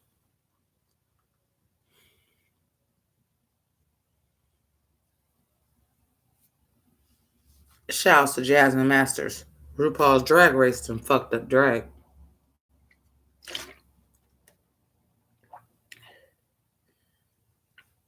Because that's the realty. And y'all wonder why. And yes, I will say it fucking proudly. I was the first person to review Camp Wanakiki. I was the first person that reviewed Dragula. I'll say it proudly. Because drag is an art form. Where art starts is not necessarily where art ends up.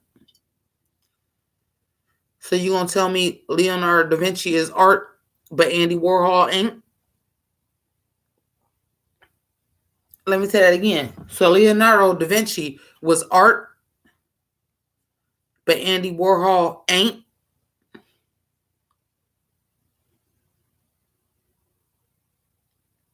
Things transform. Art transforms. It does become mainstream. It does get other people involved. It does.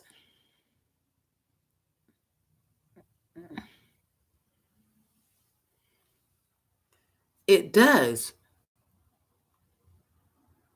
But you're going to tell me that Landon Cider is a worse fucking drag artist than Nikki Doll? No shade to neither one of them. But Landon Cider transforms too. And it's art what fucking Landon Cider did.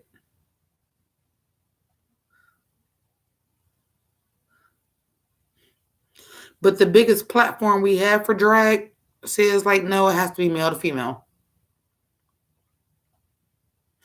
Because when I watched that last season 3 of Dragula, Even though I did not like Land Insider's last episode, bringing it back around.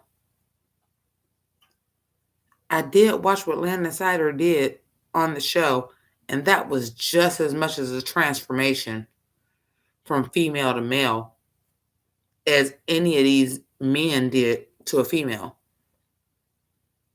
I couldn't do what Land Insider did. I'm not trying to do what Land Insider did. I'm trying to be an AFAB fucking queen. I was an AFAB queen before that was acceptable.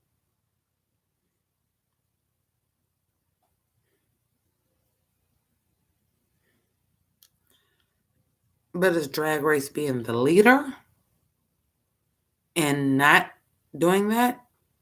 Drag Race wish they had Land Insider. Drag Race wish they had Land Insider. To the point where they announced the goddamn group, I thought that was a man. And then I watched the show. Not only is she a female, sure, a lesbian. Sure, maybe kind of butch. But I watched that woman transform her face into a man and do facial hair and do all these looks. Land Insider deserved to fucking win on Dragula. And I think if Land Insider would have been allowed to be on RuPaul's Drag Race, I think he would have won that too. Land Insider is amazing.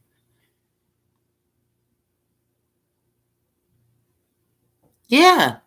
Fuck it. Let's wake up the true fans. Let's wake up the true fans. Land Insider are fucking amazing. And I sat there and watched this woman who is traditionally a nice looking woman. Feminine in the face, small chin, looks like a woman, really traditionally female in the face, looks like a woman. Turned that shit out. I sat there and watched her turn into a man. Episode after episode after episode. And the transformation was fucking real. Laid facial fucking hair. All that shit. A woman that turned to a man. Better than the last fucking 3 people I saw on RuPaul's Drag Race turned into a woman. A man. Square jaw. Then squared off the jaw. Everything. Looked like a man. To the point where when they announced who was out here, I thought Land Insider was a bio king. Go back, run it back, go through my shit. Look at it. Thought Land Insider was a bio king. I thought Land Insider was a bio king. Did all that. And that doesn't deserve to be on RuPaul's Drag Race? I was fooled. I thought that was a man. Dick in the right place, everything. Square her jaw off, everything. She got a real small, like, heart-shaped face. Like, real small. Thought that was a man. And said, oh, we got a bio king on RuPaul's Drag Race. Fucking Dragula, y'all. Fooled. That don't deserve to be on the biggest drag stage of all. That doesn't deserve to be on the biggest drag stage. I was fooled. This person that is a RuPaul's Drag Race expert looked at Dragula, looked at the promo, and said, that's a man. Oh, we got a bio king. And it was a female.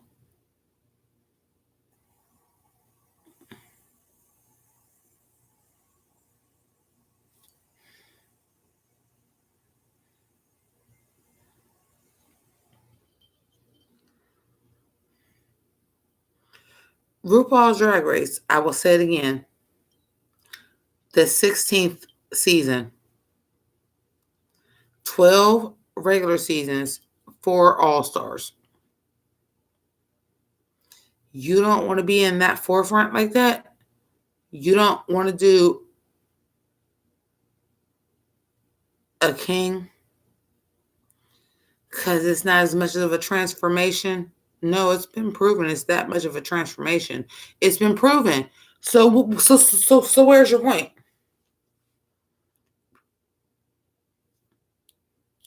I would even give you, well, no, not AFAB. I've said it before.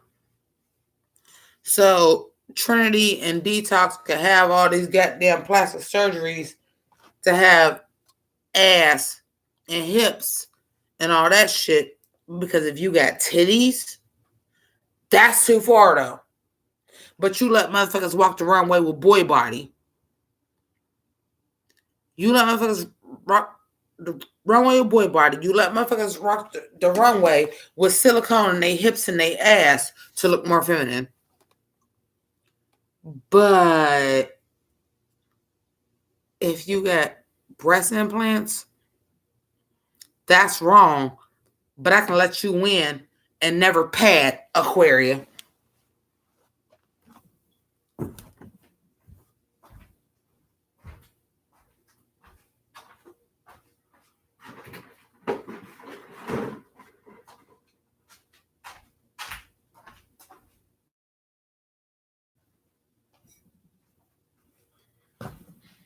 I can win and never pad with boy body.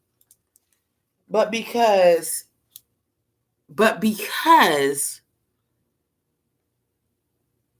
you're trans and you got titties, that's a no-go.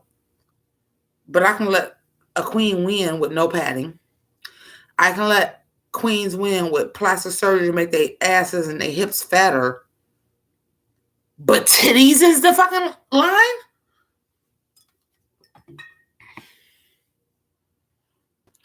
Even though we support and have advertised booze for queens, but titties is the line.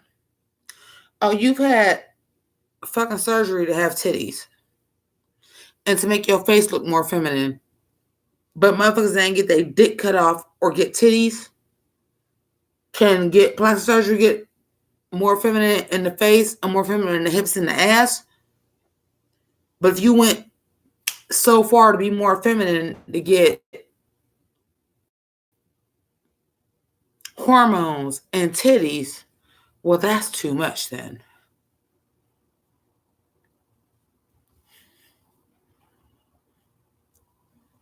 Explain it to me. Make it no. I'm walking away. Make it make sense. Make it make sense. Make it make sense.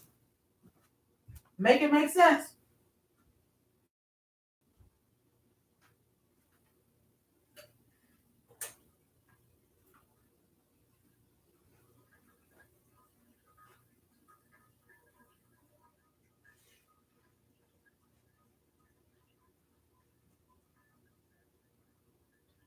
Make it make sense.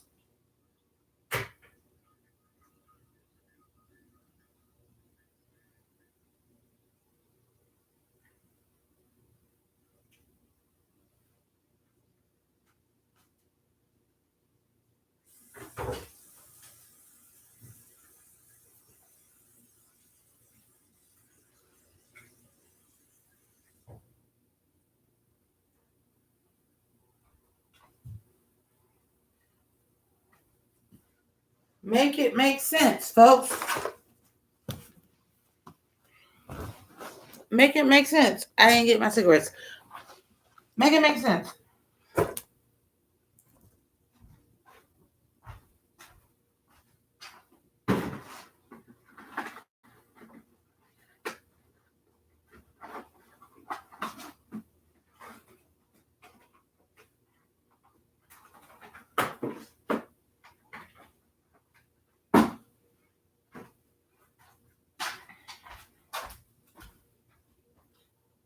So you mean to tell me I can be Trinity the Tuck, I can be Detox, I can even be Alaska.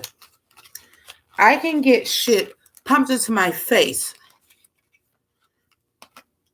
to not even look like I'm a human being. I look like an alien. I can get shit pumped in my face to look more feminine. And I can get bigger lips. I can get my jaw shaved down. I can get a nose job. I can do all this shit. I can shave my eyebrows off. I can look more feminine in the face. I can even grow my hair. I can look more feminine in the face. I can then go get ab implants. I can get fucking injections in my hips. I can get ass implants so that my body looks more feminine. But I still got a dick and I ain't got titties. So I'm a man. But I can do all this shit because I'm a drag queen and look more feminine when I put makeup on. But the moment that I say I'm trans, I can get titties. I can remove my genitals. And it's not the same thing. So I can get all this other shit done to be more feminine. I can get hips and ass and lip injections and chin shaved and all this shit. Nose jobs to look more feminine. But the moment I say I'm trans and take hormones, now it's a difference. Here's the thing. If everybody on RuPaul's Drag Race, they said you can't have plastic surgery.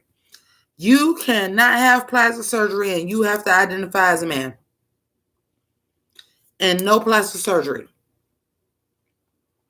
Everything has to be makeup and pads, then okay. I would be okay with that. You have to identify as a man. You can't have no plastic surgery. Everything has to be pads, makeup, and costuming. I would be okay with that.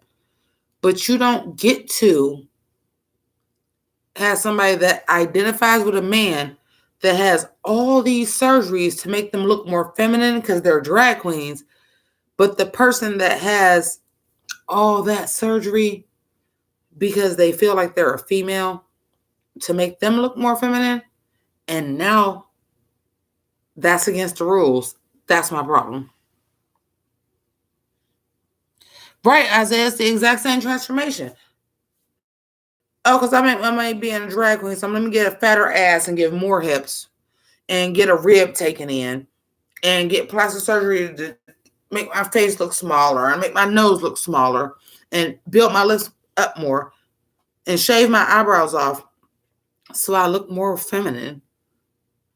But if I identify as a female and I do all of that, plus get boobs,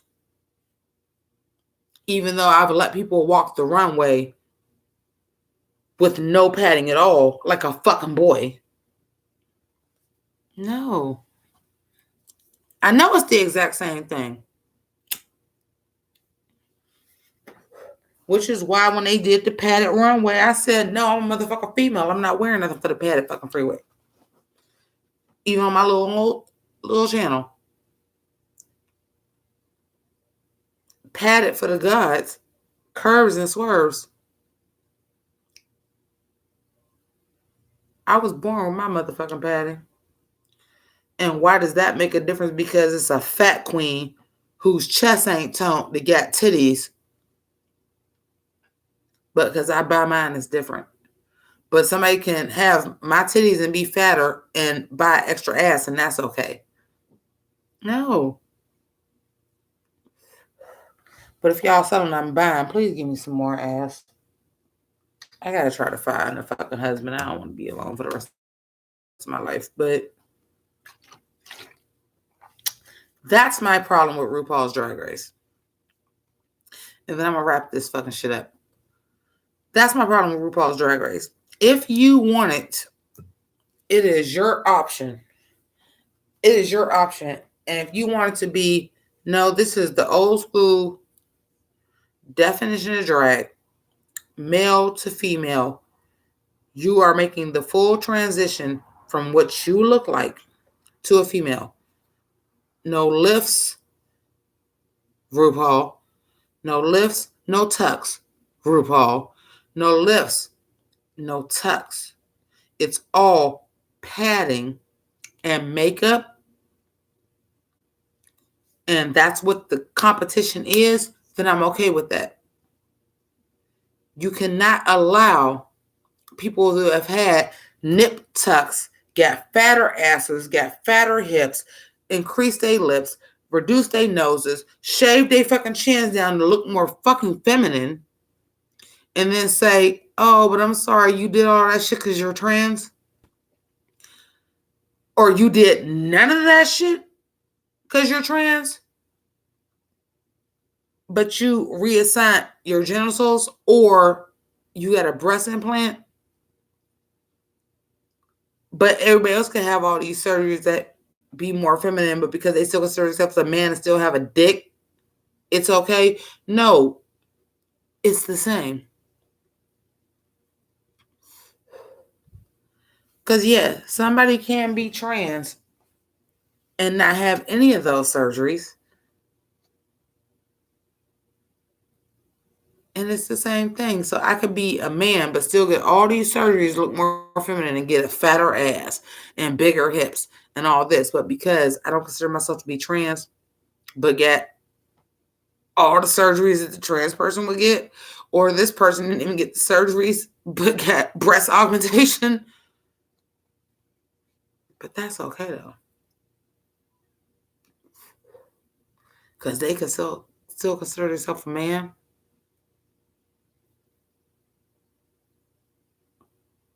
It's not fair. I can be detox and get all these surgeries look more feminine. But because he still considers himself the man, and I may only be trying to get constructive reassignment, I can't be on the show. But this person, because they still consider themselves to be a man, gets all the other surgeries I wish I had the money to get the more feminine ass, the more feminine hips, the abs, and do all this, because this person got the money, but still want to keep they dick and still say they're a man. I can't be on the show. Or you get the Aquaria, that I just got my boy body and everything that I fucking walk on the stage in. Fucking Gigi Good. Let's bring it to this season. Gigi Good. I'm still walking with my boy body.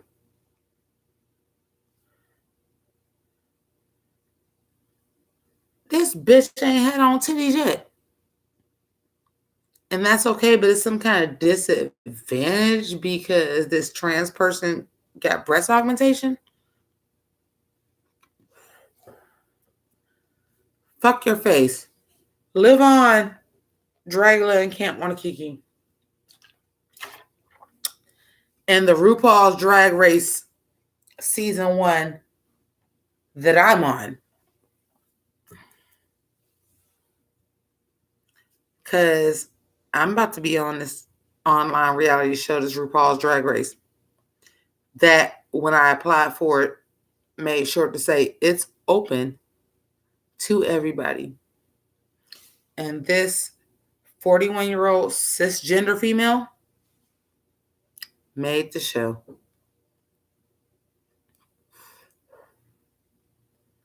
With my real titties and my real vagina.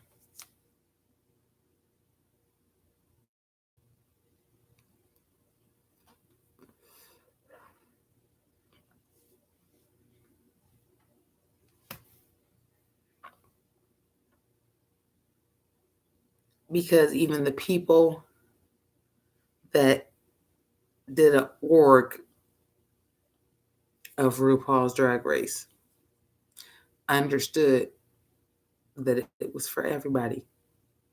And they took a chance on this over 40-year-old Black cisgender nonconformative.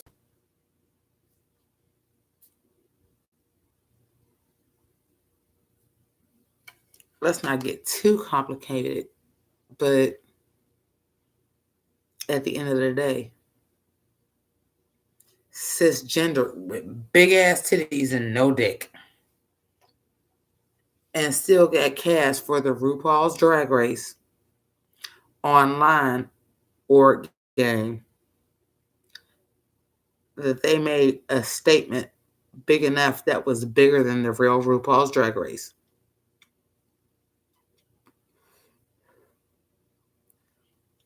Strictly off the strength that they cast me. And I don't think I told them non-conformative. I don't think I told them that. They saw a over 40-year-old black woman that loved RuPaul's Drag Race and cast because I don't think I told them non-conformative.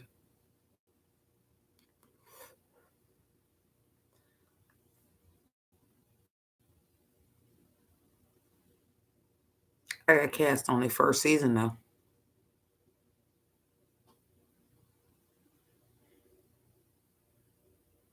Even the show would never.